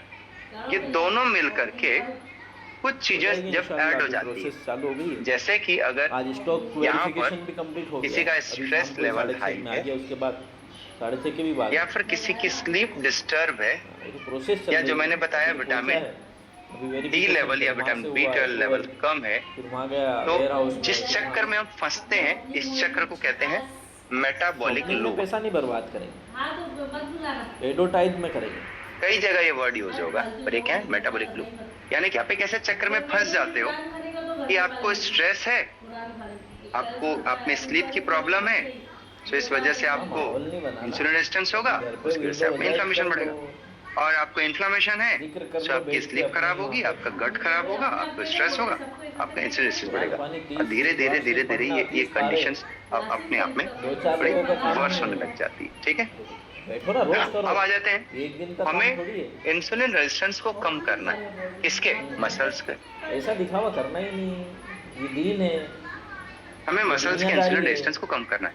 यानी कि जब शुगर मसल्स के अंदर जाएगी, ये दिखावा ही है। किसको दिखाई दे? अपन तो रहेंगे। शुगर जब मसल्स के अंदर जाएगी देखो ना, हाँ, पढ़ो ना। वही तो मैं बोल- तभी तो मेरा इंसुलिन कम होगा, और जब इंसुलिन कम होगा तभी तो टेस्टोस्टेरोन कम होगा। बाजी अम्मी अपन तीन ही बैठ जाए थोड़ा सा। वो लड़की जिसको अपने वाली को रखा था जब शुगर हमने, मसल्स के अंदर जाएगा तो आज वही कैंसिल हो गई। ज्यादातर क्या नहीं आई? मेडिकेशंस में क्या किया जाता है आप हाँ, सबको उसका पता है, रिश्ता हुआ है, उन्होंने शुगर कहीं- को मसल्स में डालने के लिए या इंसुलिन को काम करवाने के लिए बड़ा तो कॉमन मिल जाएगा, मेटफॉर्मिन नाम नहीं की भी गोली मिले तो दे दी अपन तो जाती है। खुद ही जाएंगे, कोई दिक्कत नहीं है। कितने लोगों को पता है ये बात, ये बहुत कॉमन पिल है मेटफॉर्मिन, शुगर कंट्रोल करने के लिए, इंसुलिन रेजिस्टेंस को हाँ, कम करने के लिए मेटफॉर्मिन की टैबलेट दे दी जाती है। क्या करता है मेटफॉर्मिन टैबलेट? अभी तो मेरी बाबा आपको क्या मेटफॉर्मिन टैबलेट आपकी मसल्स को बढ़ा सकता है? मेटफॉर्मिन टैबलेट आपकी मसल्स को कभी भी नहीं बढ़ा सकता है, कोई चांस ही नहीं है कि आपकी मसल्स को बढ़ाए। ठीक है, सो टेम्परली हमको लगता है कि मेटफॉर्मिन ने शुगर को कंट्रोल गोली कर देने लग दिया, गई ना, अरे मेरे लेकिन को तो आप आज फिर बोले से उसी इतना अच्छा लगा था, मेटाबॉलिक बोले लूप सब में बता फंसे के रहते गए हो तो कि आपकी मसल्स एज इट आज इज जैसे है। छोटी ने सदमा उस मार मसल्स के के अंदर बुलाया में था, ना तो अपने वाली माइटोकॉन्ड्रिया में बदलाव आया है, बिठा के कि देख ऐसा ऐसा ना करना उसके है, अंदर ये में ग्लूकोज बर्न होने स्टार्ट हुए मैं तो इतनी खुश और हो ना रही आपने थी। अपने खाने को चेंज किया है। सो आप मेरे को तो बहुत शुगर अच्छा को लगा दे था। करके, मेटफॉर्मिन को दे करके, पहले आप शुगर खा रहे हैं उसके बाद भी आप मेटफॉर्मिन खा रहे हैं, पूछा मैंने तो कभी। सो आप छोटी अपने को शुगर मालूम को तो कंट्रोल कर पा रहे हो, वो क्या शुगर इधर को मीटिंग भर तो चालू रहे हो हो गई वहां तो पर, देना फिर। लेकिन आप अपने मसल्स को ग्रो बिल्कुल नहीं कर पा रहे हो। ठीक है, और जब मसल्स ग्रो ही नहीं हो रही है, मसल्स में कोई इंप्रूवमेंट आ ही नहीं रहा है, तो आपका इंसुलिन रेजिस्टेंस अगर ठीक हो भी रहा है तो टेम्पररी है, थोड़े दिन बाद आप इस लूप में और गहरे फंसने वाले हो। टेम्परली हो सकता है कि आपका पीसीओडी थोड़े समय के लिए सप्रेस हो जाए, आगे चल करके यूट्रस की प्रॉब्लम और ज्यादा बढ़ सकती है। बेटा, तो चाहे कभी जहाँ भी पे मत चित्रा मेटफॉर्मिन करो। एक मेन ऑप्शन कभी भी नहीं होता है तो कि आप चित्रा ठीक हो उसमें। जाए। टेम्परली आपको खाना है, आप खा लिए, तो इसकी वजह से आती है, किसका रोल? इसकी वजह से आता है सप्लीमेंट का रोल।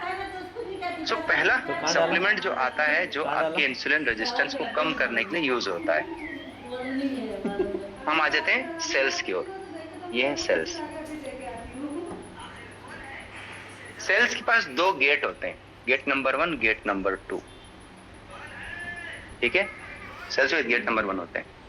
इन गेट का नेम होता है, ठीक है, पाथवे होता है। मतलब आपने एक मूवी देखी होगी, पीके, तो नाम रखने के लिए याद रखिएगा पी के AKT। ये मैं इसको ज्यादा इसलिए नहीं बताऊंगा क्योंकि आपको कंफ्यूजन हो सकता है। बस समझो कि आपके सेल्स के अंदर दो गेट हैं, क्यों? आपके सेल्स में दो गेट्स हैं और उन गेट से शुगर को अंदर डालना है। बर्बरिन पे अभी जस्ट रुकेंगे आप, ठीक है। तो मसल्स में उस गेट के बंद होने की वजह से ओवरी के गेट में एंट्री मिली थी। कल जुमा ये है है। मसल्स और ये है ओवरी।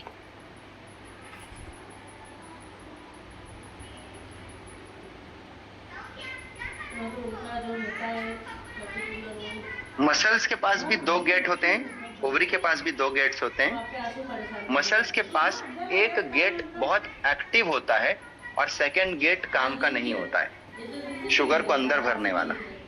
जबकि ओवरी में दोनों के दोनों गेट शुगर और कोलेस्ट्रॉल को अंदर करने वाले होते हैं। ठीक है, इंसुलिन रेजिस्टेंस में ये तो काम का होता है नहीं, बहुत कम काम का होता है। इंसुलिन रेजिस्टेंस में मसल्स के गेट नंबर 1 भी बंद हो गया होता है और इसका हमेशा खुला रहता है।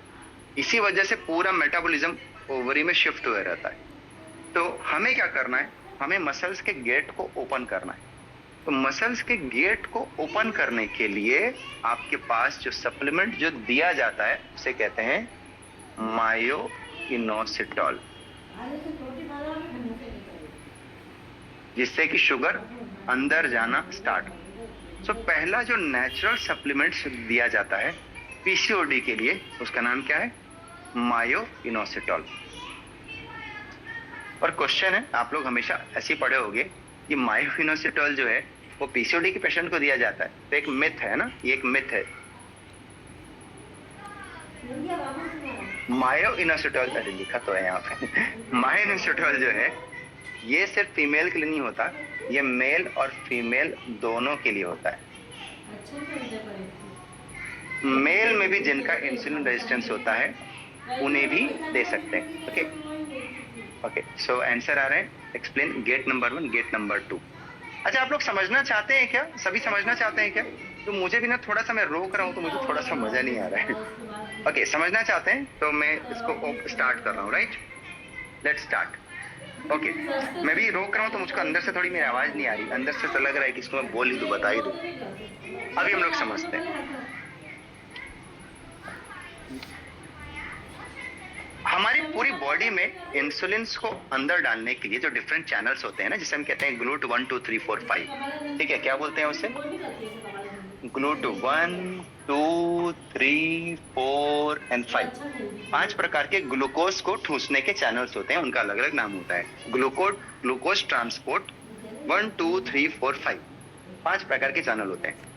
इनमें से नंबर 4 नंबर का जो चैनल होता है ना, ये मसल्स का होता है, इसे कहते हैं ग्लूट 4, ठीक है? सो मसल्स के अंदर में शुगर डालने के लिए जो गेट है, उस गेट का नाम है ग्लूट 4, राइट? बाकी सारे पूरी बॉडी का छोड़ दो उसको, ठीक है? अगर गेट नंबर 4 नहीं खुलेगा तो शुगर अंदर जा ही नहीं सकता है। तो शुगर अंदर जाता है गेट नंबर 4 की मदद से, और यहाँ पर बहुत सारे फैक्टर काम करते हैं।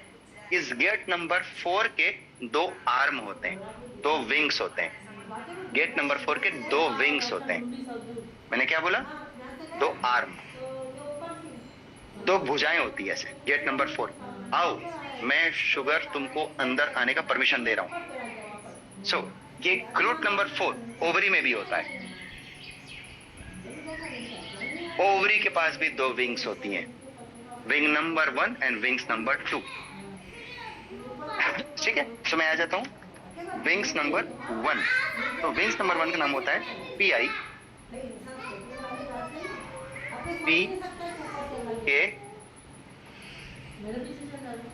PI3 के, PI3 के AKT, इसका नाम है, पहली विंग का नाम है, पहले विंग्स का नाम है ना? मैं इसको आर्म लिख रहा हूं, आर्म नंबर 1। और आर्म नंबर 2 का नाम होता है, इसे कहते हैं MAPK, ठीक है? अब यहां तक सभी को क्लियर है? ग्लूट 4 नाम का जो चैनल है, इसके 2 आर्म्स हैं। एक आर्म का नाम ये है, ठीक है? याद रखने के लिए ऐसे, PK मूवी आपने देखी है, उसमें आमिर खान है, याद रखने के लिए, ठीक है? PK मूवी में आमिर खान है, याद रहेगा सभी को? हाँ, ये, और ये MAPK छोड़ दो। तो दोनों आर्म दोनों जगह है, कहाँ है? मसल्स में भी है और ओवरी में भी है। इंसुलिन रेजिस्टेंस का जो असर होता है वो सिर्फ मसल्स में ज्यादा होता है। कारण क्या है? मसल्स में भले नाम का है ये आर्म, अच्छा आपका लेफ्ट हैंड थोड़ा सा वीक होता है, राइट हैंड थोड़ा मजबूत होता है। एग्जैक्टली ग्लूकोज ट्रांसपोर्ट का भी लेफ्ट हैंड थोड़ा सा वीक होता है, और ये स्ट्रांग होता है, इट इज वेरी स्ट्रांग। तो दोनों आर्म में एक आर्म स्ट्रांग है। तो मसल्स में सेकंड आर्म का कोई रोल होता ही नहीं है, ठीक है? मैं फिर से रिपीट कर रहा हूं, ग्लूट 4 के 2 भुजाएं हैं, लेकिन एक का रोल नहीं है, वो पड़े रहती है, सिर्फ एक आर्म से ही पूरे शुगर को अंदर लेते रहता है। यहां तक क्लियर है पॉइंट? क्लियर है सभी? Great great great, super super super super super. So same दोनों आर्म ओवरी के पास भी है, इसके पास भी है PI3KAKT, और दूसरे का नाम है MAPK, इसके पास भी है, ओवरी के पास भी। बट ओवरी के पास ये जो है ना, बोला मेरे पास तो ये भी है और मेरे पास ये भी है। सो इंसुलिन रेजिस्टेंस अगर हो जाए तो मसल्स का आर्म डैमेज हो जाता है और ओवरी का आर्म डैमेज नहीं होता है। अब थोड़ा सा क्लियर हुआ? मसल्स में एक वीक है, एक स्ट्रांग है। इंसुलिन रेजिस्टेंस हुआ, दोनों फेल हो गए। सो मसल्स पूरा फेल हो जाता है, बट ओवरी फेल नहीं होता है, बिकॉज ओवरी फेल नहीं होता है, इसलिए वो कोलेस्ट्रॉल लेते रहता है। आप सोचोगे सर बात कर रहे हो शुगर की, वो कोलेस्ट्रॉल क्यों ले रहा है? क्योंकि ओवरी कोलेस्ट्रॉल स्पेसिफिक है इंसुलिन के साथ में। मसल्स इंसुलिन के साथ जितना शुगर लेता है, ओवरी इंसुलिन के साथ उतना कोलेस्ट्रॉल लेती है। थोड़ा अजीब लग रहा है बट ऐसा ही है। आज मैं नहीं बोलूंगा समझ लिया, आज मैं बोलूंगा रट लिया। आज मैं नहीं बोलूंगा समझ लिया। मसल्स का काम है, मसल्स के चैनल का काम जितना शुगर लेना है, ओवरी काम उतना कोलेस्ट्रॉल लेना है। इसीलिए ओवरी बंद नहीं करती है लेना, वो लेते रहती है, टेस्टोस्टेरोन बनाते रहती है। सो जितना इंसुलिन रेजिस्टेंस होगा उतना ज्यादा टेस्टोस्टेरोन प्रोडक्शन होगा। यही है साइंस।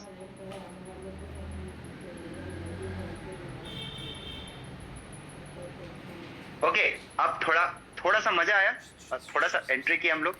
सो मुझे करना क्या है? मुझे करना ये है कि मुझे ओवरी के कोलेस्ट्रॉल के टेस्टोस्टेरोन प्रोडक्शन पर रोक लगाने के लिए मुझे कोलेस्ट्रॉल कम करना तो जरूरी है, बट सेम टाइम पर मुझे शुगर को मसल्स में ठूसना भी जरूरी है। और मेरे को इसको डालने के लिए मुझे या तो मेटफॉर्मिन देना पड़ेगा या मुझे सप्लीमेंट देने पड़ेंगे, बट मैं चूज करूंगा सप्लीमेंट एंड एक्सरसाइज, क्योंकि मेटफॉर्मिन जो है वो मसल ग्रोथ नहीं होने देगी, सप्लीमेंट मसल ग्रोथ होने देगी। यही मैं कहना चाह रहा हूं। अब क्लियर है?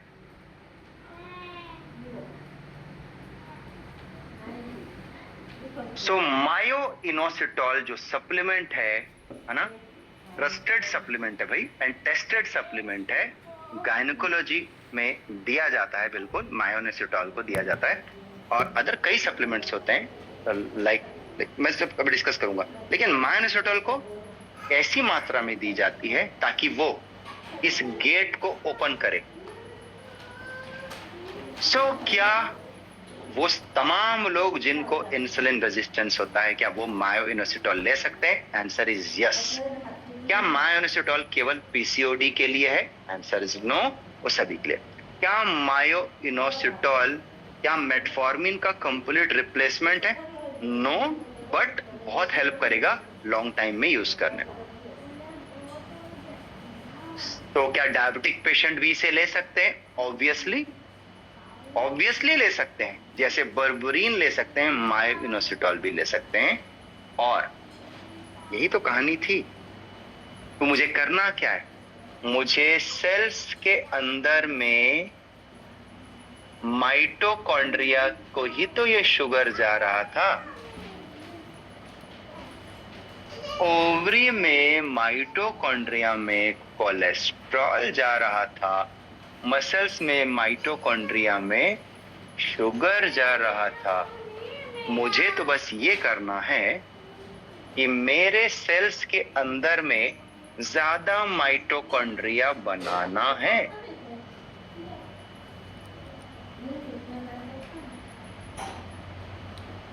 देखो, अब मैं आपको एक इंटरेस्टिंग जगह पर ले चलता हूं। इसको मैं सीधा एड ऑन गिराने वाला हूं मैं थायराइड के ऊपर में। थायराइड के ऊपर अभी जाने वाले हैं। कैसे? थायराइड की कंडीशन में थायरोक्सिन हार्मोन्स हेल्प करते हैं इसमें मसल्स के नंबर्स को बढ़ाने में और माइटोकॉन्ड्रिया के साइज को बढ़ाने में या उसके नंबर्स को बढ़ाने में, जिसे कहते हैं माइटोकॉन्ड्रियल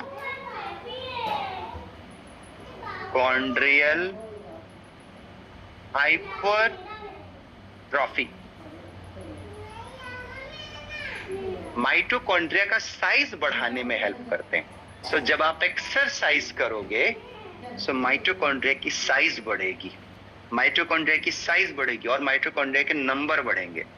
जब size and number, so PCOD में exercise is must must must must must, क्योंकि पीसीओडी में सबसे बड़ा जो चीफ कंप्लेन है वो इंसुलिन रेजिस्टेंस है।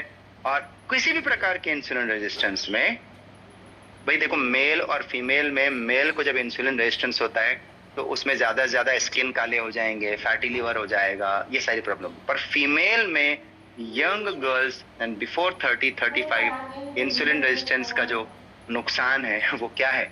वो है ओवरी को नुकसान है। तो जेंट्स लोगों को नुकसान नहीं है इंसुलिन रेजिस्टेंस का जितना फीमेल को नुकसान है। और इसीलिए माइटोकॉन्ड्रियल एक्टिविटी जैसी गिरती है, सेलुलर लेवल पे क्या प्रॉब्लम हो रहा है? माइटोकॉन्ड्रियल हाइपरट्रॉफी नहीं हो रही क्योंकि आप एक्सरसाइज कर नहीं रहे हो। तो फीमेल्स जितना एक्सरसाइज नहीं करेंगी उतना ज्यादा माइटोकॉन्ड्रियल डैमेज होने का चांस बढ़ेगा, उतना माइटोकॉन्ड्रिया का साइज श्रिंक होगा, और जितना श्रिंक होगा उतना ग्लूकोज का डिमांड कम हो जाएगा। और इस वजह से GLUT4 इनएक्टिव रहेंगे, GLUT4 इनएक्टिव रहेंगे। सो GLUT4 को एक्टिव करने के लिए भी हमको बड़ी जरूरत है। मैं यहाँ पर एक चीज ऐड कर दूं। यहाँ पर जब आप एक्सरसाइज करते हो ना, इसे बोलते हैं non insulin dependent glucose entry. मतलब ग्लूकोज सिर्फ GLUT4 की वजह से अंदर नहीं जाता है, एक्सरसाइज करने की वजह से भी चैनल खुलते हैं। अब समझ में आ रहा है आपको? सो जब आप एक्सरसाइज करोगे, यदि आप एक्सरसाइज नहीं करोगे तो GLUT4 तो भैया चैनल बंद है, तो शुगर जाओ, टाटा बाय बाय, हो गया इंसुलिन रेजिस्टेंस। और आपकी माइटोकॉन्ड्रिया क्या बोल रही है? मेरे को दो ग्लूकोज, मैं उसे बर्न करूंगा, मुझे प्रोटीन दो, मैं डेवलप होऊंगा। सो माइटोकॉन्ड्रिया का साइज बढ़ाने के लिए, उसकी एक्टिविटी को बढ़ाने के लिए उसको चाहिए था। बट आप तो बोल रहे नहीं, हमको तो एक्सरसाइज करना ही नहीं, हमें तो प्रोटीन खाना ही नहीं है, पूरा ग्लूकोज बाहर वेट कर रहा है सेल के, राइट? तो मुझे लगता है कि आपको थोड़ा समझ में आ रहा होगा और यह बहुत कुछ समझ में आ गया होगा। सो एक्सरसाइज और एक्सरसाइज, आगे बढ़ जाते हैं। तो क्या क्या चीजें आई मैंने पहले बता दिया था। सबसे पहला आपने प्रोटीन ऐड किया डाइट में। प्रोटीन ऐड करने से क्या हुआ? आपके डाइट में कार्ब कम हो गया। आपके डाइट में कार्ब कम हो गया तो क्या हो गया? इंसुलिन रेजिस्टेंस कम हो गया। Very good. नंबर 2, आपने एक्सरसाइज को ऐड किया। एक्सरसाइज ऐड करने से क्या हुआ? ग्लूकोज का ट्रांसपोर्ट बढ़ा। और आप एक्सरसाइज कर रहे हो, इससे क्या हो रहा? माइटोकॉन्ड्रिया का साइज बढ़ा और नंबर बढ़ा। फीमेल लोगों को तो ऐसे भी मसल्स कम होते हैं, ऐसे भी सार्कोपेनिया होते हैं, तो ऐसे भी पीसीओडी होने का कारण बढ़ जाता है। सो फीमेल्स की लाइफ पहले जो ताकत वाली थी, अभी आज के बच्चों की लाइफ ताकत वाली नहीं है। बहुत पहले से उनके हाथ में गाड़ी है, सिटिंग वर्क है, पढ़ाई का प्रेशर है, स्ट्रेस अलग है, लड़कियां खेलने नहीं जाती, ये सारी चीजें, और प्रोटीन डाइट कम है, ये ऑलरेडी लड़कियों को पीसीओडी में पहले डाल चुका है। सो यहाँ पर उनका खेलना कूदना बहुत इंपॉर्टेंट हो जाता है, एक्सरसाइज। नंबर 3 में आ जाता हूँ। यहाँ पर नंबर 3 यहाँ पर मायोइनोसिटॉल का सप्लीमेंट। मायोइनोसिटॉल 2 फॉर्म में आते हैं, जिसे एक को MI कहते हैं या मैंने मायोइनोसिटॉल, और दूसरे को कहते हैं DCI यानी डी कायरोइनोसिटॉल। सो इसका कॉम्बिनेशन आता है एक्चुअल में, और ये कॉम्बिनेशन कितना आता है? 1:40 रेशियो। उल्टा बोल दिया,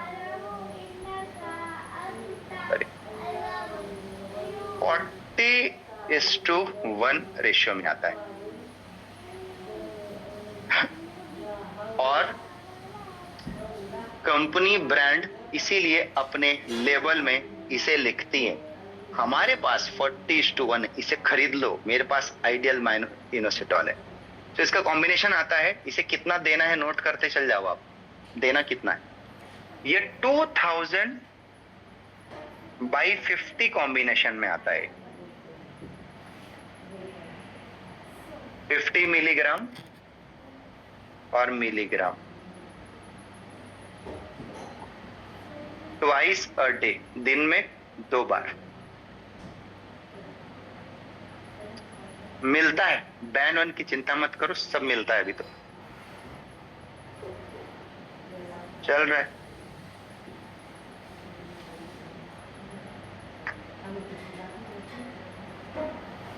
ठीक है, सो ओवरडोज नहीं करना है, गट अपसेट होता है, ये उसका डोज है इंटू 2, 4000 इंटू 100 में इसका डोज।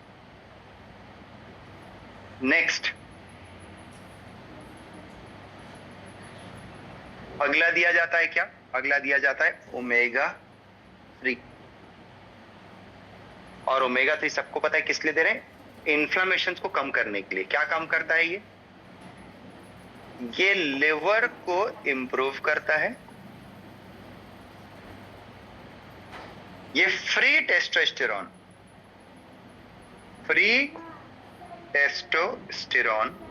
को कम करने में हेल्प करता है।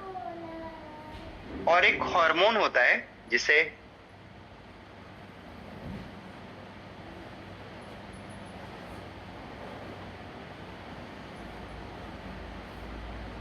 SBG,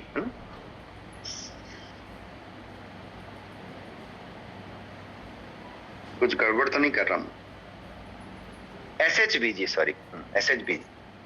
तो SHBG को इंप्रूव करने में हेल्प करता है।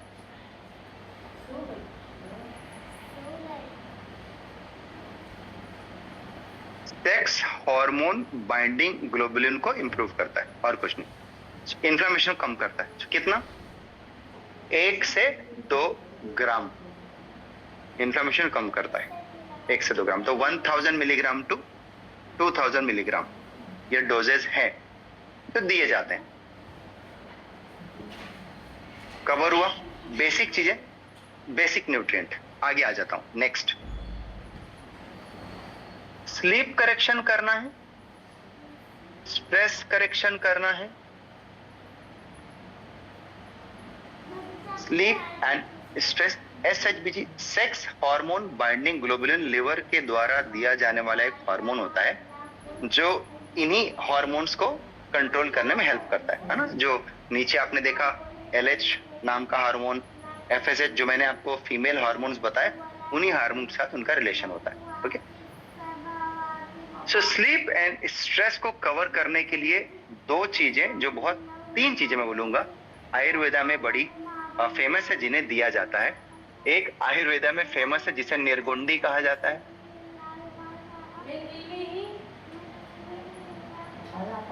आयुर्वेदा में निर्गुंडी का पौधा होता है जिसे कि चेस्ट बेरी के नाम से जाना जाता है। दूसरा जिसे शतावरी कहा जाता है, और तीसरा जिसे अश्वगंधा कहा जाता है।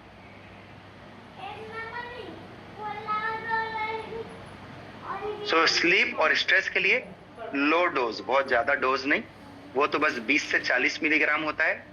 ये भी लगभग 60 मिलीग्राम होता है, ये लगभग 75 मिलीग्राम होता है। लगभग 150 से 200 मिलीग्राम में टैबलेट फॉर्म आते हैं, 2 बार दे देते हैं। स्लीप और स्ट्रेस में प्रॉब्लम है तो नहीं दोगे चलेगा, लेकिन शतावरी बहुत ज्यादा हेल्पफुल होता है। तो निर्गुंडी और शतावरी ऑलरेडी प्रूवन है कि बहुत जबरदस्त रिजल्ट देते हैं। चेस्ट बेरी शतावरी नाम से ही आता है, अश्वगंधा नाम से ही आता है। बस ये जो है वो निर्गुंडी नाम से आता है जिसे चेस्ट बेरी कहते हैं, राइट। तो चेस्ट बेरी, शतावरी, अश्वगंधा, इनके छोटे सप्लीमेंट्स आते हैं। 150 से 200 मिलीग्राम में तीनों का कॉम्बिनेशन रहता है, ठीक है। और मेरे को अगर आपको स्पेशली जानना है तो मैं आपको बता दूंगा।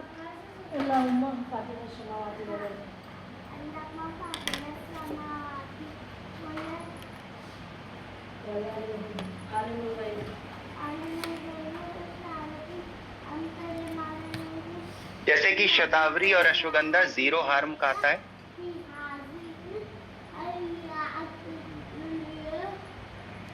जीरो हार्म का। हिमालय वगैरह सब में आता है ना, सब में आता है shatavari ashwagandha. Okay, next sleep and stress को हमने कवर कर लिया। अब क्या बचा? एक्सरसाइज आपने ऑलरेडी कर लिया। नेक्स्ट एलशर्री। गट करेक्शन करना बहुत जरूरी है।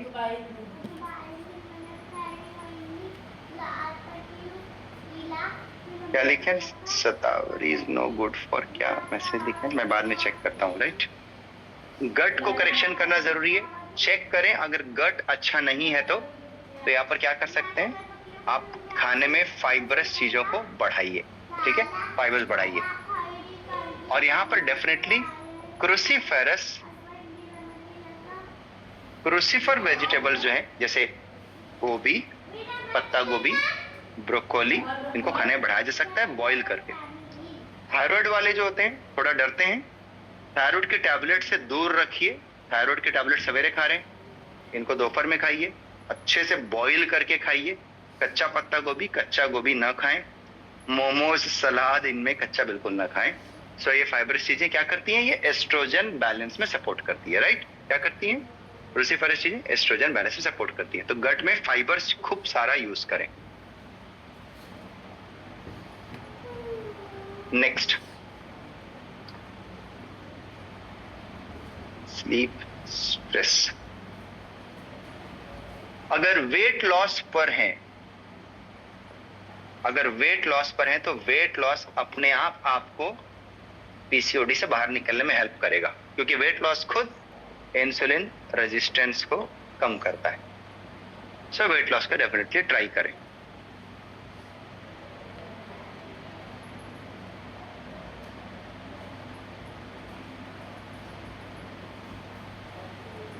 नेक्स्ट, और इतना काफी होता है। ये बेसिक सप्लीमेंटेशन है, जो प्रोटीन्स, ओमेगा 3, शतावरी और साथ में चेस्टबेरी के साथ ले रहे बेसिक सप्लीमेंटेशन। बट प्रोटीन अच्छे से ले, कार्बोहाइड्रेट कम कर दे, सिंपल कार्ब कम कर दे, तला भुना, हाई कोलेस्ट्रॉल बिल्कुल कम कर दे, ओमेगा 3 बढ़ा दे। बेसिक कंप्लीट हो गया। ज्यादा खर्चा अगर करना चाहते हैं तो, थोड़ा ऊपर खर्चा करना चाहते हैं तो क्या देंगे सप्लीमेंट? या तो नैक या ग्लूटाथायोन, या तो नैक सप्लीमेंट या ग्लूटाथायोन सप्लीमेंट। ये दोनों क्या करते हैं? ये दोनों नैक तो खुद ग्लूटाथायोन के प्रोडक्शन को बढ़ा देता है, और ये क्या करता है? ये एंटी ऑक्सीडेंट होता है। ये आपको पता है, जबरदस्त पावरफुल सेल एंटीऑक्सीडेंट होता है। तो सेल को हेल्दी रखने में हेल्प करता है। जितनी भी सेल्स हैं उनको हेल्दी रखने में आपको सपोर्ट कर रहा है ग्लूटाथायोन। नेक्स्ट, थोड़े से अपग्रेड में ज्यादा खर्चा करना है तो दें, नहीं देना है तो नहीं भी दे सकते हैं, बाद में ऐड करेंगे तो भी रिजल्ट आएगा। Vitamin D any how ideal करना है। अगर आपने विटामिन डी को नहीं बढ़ाया, रिजल्ट बिल्कुल नहीं आएगा। विटामिन डी आइडियल कंडीशन पर होनी चाहिए। ओके, मैं इसको ऐड कर देता हूं ना, नैक, ग्लूटाथायोन। ठीक है, ग्लूटाथायोन वैसे जो कॉमन इंडियन कंपनीज वो सब अच्छी हैं। ग्लूटाथायोन, हेल अप और नाउ, दोनों में ग्लूटाथायोन है, अच्छे हैं। और कम में जाना है तो कार्बामाइड वगैरह में भी अवेलेबल है। अच्छा, जो मैंने थोड़ी देर पहले मायो इनोसिटॉल बोला, 2 ही ब्रांड है जिनमें कई सारी चीजें। एक है कार्बामाइड फोर्टे। मायो इनोसिटॉल जो है ना, एग्जैक्टली 40:1 में अवेलेबल है कार्बामाइड फोर्टे। कंपोजिशन बता दूं। अच्छा, जितनी भी ब्रांड्स, जितनी भी सप्लीमेंट्स बनेंगे पीसीओडी में, उनमें उनके सप्लीमेंट्स में कुछ चीजें कॉमन नहीं, बता देता हूं आपको। पहले मैंने बताया मायो इनोसिटॉल है, मैंने कितना बताया? ये 2000 मिलीग्राम, 50 मिलीग्राम है ना। इन्हीं सप्लीमेंट के अंदर में आप देखेंगे सेलेनियम भी है। मजे की बात, सेलेनियम पीसीओडी में भी हेल्प कर रहा है और थायराइड में भी हेल्प कर रहा है, तो डबल बेनिफिट हो गया।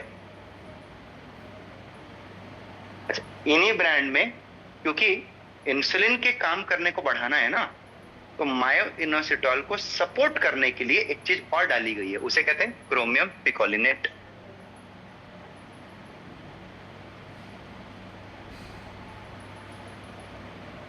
टू 200 माइक्रोग्राम इंटू 2 बार देने के लिए, ये भी 2 बार देने के लिए, ठीक है। इसमें डला हुआ है सेलेनियम, इसमें डला हुआ है कितना, 40 माइक्रोग्राम डला हुआ है। अच्छा, जितनी ब्रांड है सब में सेम डला हुआ है, किसी में कम ज्यादा भी नहीं है, मैं देखा हूं सब में लगभग सेम। अगला जिंक, जिंक इसमें डला हुआ है, मैं सजेस्ट करूंगा अलग से जिंक लें, पिकोलिनेट, इसमें जिंक पिकोलिनेट, ठीक है।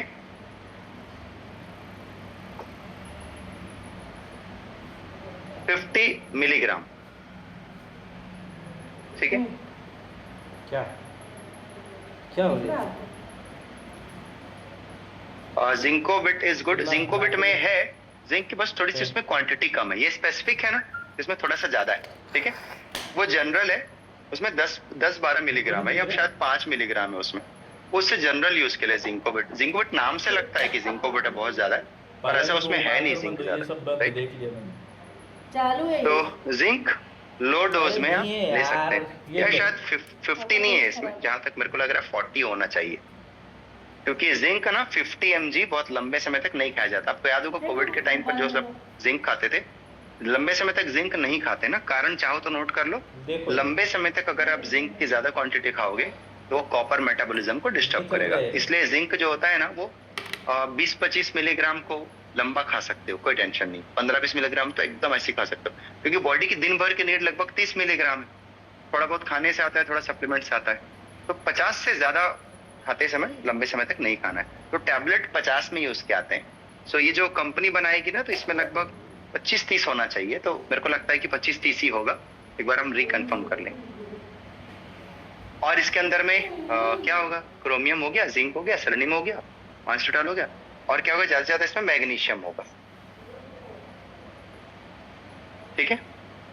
मैग्नीशियम ग्लाइसिनेट जैसे कि रेगुलर दिया था, वो स्लीप के लिए, स्लीप करेक्ट करने के लिए।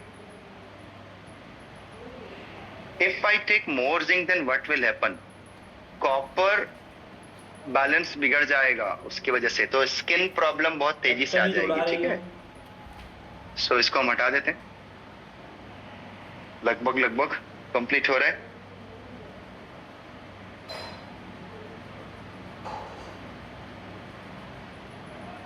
CoQ10 जरूर यूज करना चाहिए और एक्सरसाइज भी करना चाहिए। CoQ10, right.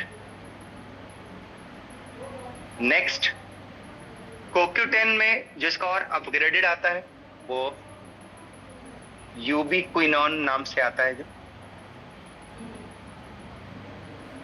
ठीक है, प्लेन नाउ फूड्स वगैरह में आता है, जो नाउ ब्रांड है उसमें अवेलेबल। अच्छा, कई बार मैं नाउ बोलता हूँ तो कई लोग को वाव लग जाता है, मैं वाव नहीं बोलता हूँ कभी, वाव तो लोकल है, ज्यादातर यूएस ब्रांड्स वगैरह ज्यादा स्पेसिफिक होते हैं, ठीक है। लेकिन चलो सेकेंडरी है, पहले आप जितना मैंने बताया वहां से स्टार्ट करें। अगर किन्हीं को लग रहा है कि सर इतने सारे सप्लीमेंट है, कैसे कैसे यूज करना है, तो चलो मैं टाइमिंग भी बता देता हूँ आपको अगेन सबकी, राइट। प्रोटीन से अगर स्टार्ट करें, प्रोटीन बॉडी वेट को देखते हुए एक्सरसाइज अगर कर रहे हैं तो एटलीस्ट 1.2 से इनटू करते हुए, अगर मान लो 60 kg अगर वेट है तो 70 ग्राम प्रोटीन की जरूर व्यवस्था करें अलोंग विथ एक्सरसाइज। 70-75 तो करना ही करना, ठीक है। ओमेगा 3 आपको लेना है सुबह और शाम 2 बार जरूर लो कम से कम, ठीक है। ओमेगा 3 में भी कम और ज्यादा के कई ब्रांड अवेलेबल है। अगर आप, है ना, अगर आप हाई क्वांटिटी में ओमेगा 3 खाना चाहते हैं, थोड़ा सा ज्यादा ईपीए और ज्यादा डीएचए चाहिए, बहुत ज्यादा, तो आप वेल बीइंग का खा सकते हैं, ठीक है। तो ये टेम्पररी खाने के लिए इसके साथ में जनरली 500-600 के ट्वाइस खाते हो आप तो ठीक है, 1000-1200 इस कंडीशन में उसको खा सकते हो। अगला, ठीक है, अगर आपको अश्वगंधा खाना है, कोशिश करें इवनिंग या लेट इवनिंग या नाइट को लो तो बहुत बढ़िया है। अश्वगंधा वगैरह आप खा रहे हो तो अच्छा रहेगा। जब भी अश्वगंधा लेते हो तो कैफीन जो है ये कभी भी इवनिंग के बाद नहीं लेना, मतलब दोपहर तक ही ले लो, क्योंकि कैफीन को 6 घंटे लगते हैं मेटाबोलाइज होने में। तो अश्वगंधा कैफीन साथ में नहीं लेना। पता चला अश्वगंधा भी ले रहे हैं, कैफीन भी ले रहे हैं और रिचार्ज है, फिर एकदम कोई मतलब नहीं है लेने का, कैफीन नहीं लेना।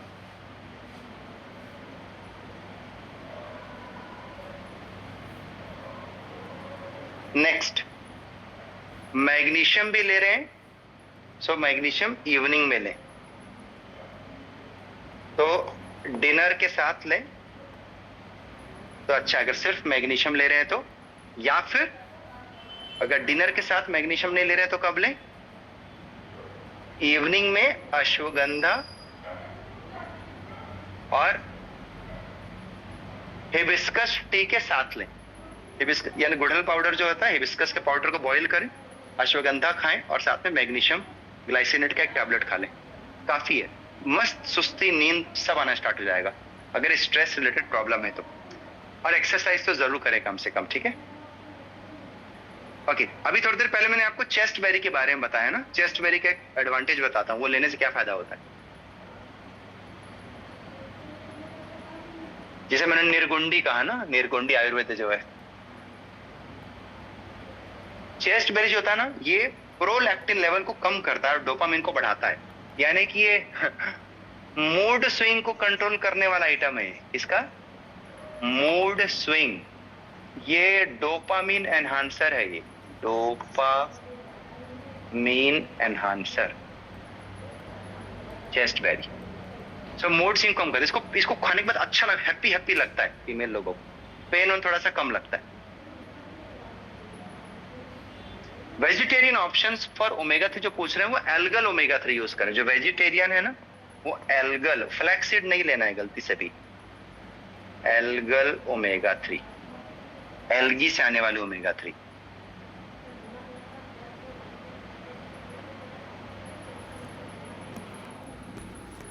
आप, ठीक है, आप गूगल में जाकर के, या तो ज्यादा पैसा खर्च करना है तो यूएस बेस्ड ब्रांड को प्रेफर करें, नॉर्मल में जाना है सो आप जो भी रैंकिंग में जो गुड चल रहे हैं, ठीक है, कौन कौन से, प्योर न्यूट्रिशन के ऐड कर सकते हैं, वेल बीइंग के ऐड कर सकते हैं, कार्बामाइड फॉर्टे के यूज कर सकते हैं। इसको बिल्कुल यूज करिए, अगर आपको एल्गल या नॉर्मल में जाना है तो बिल्कुल यूज कर सकते हैं। प्योर न्यूट्रिशन और कौन से होते हैं, काफी, ये गुड ब्रांड है, ये भी अच्छे ब्रांड है, नाउ अच्छे ब्रांड है, ठीक है। इससे बड़े बड़े ब्रांड्स भी आते हैं, बट यहाँ मेरे को बोल दो कि सर इतने सारे सप्लीमेंट कौन खाएगा, ठीक है। कंप्लीट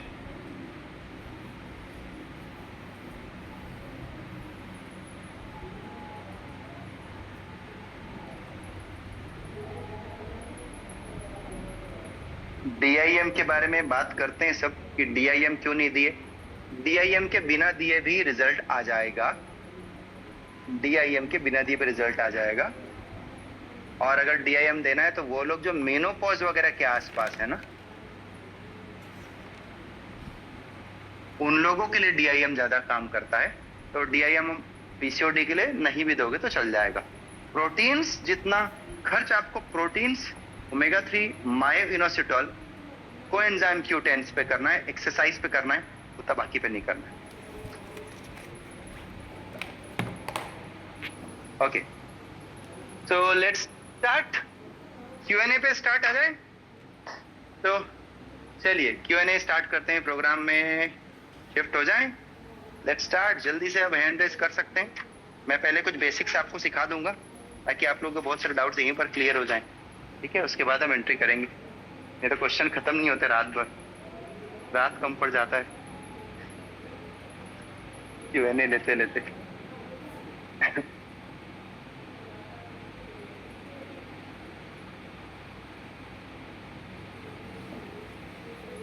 राइट, तो जल्दी से हैंड रेस करके आ जाइए।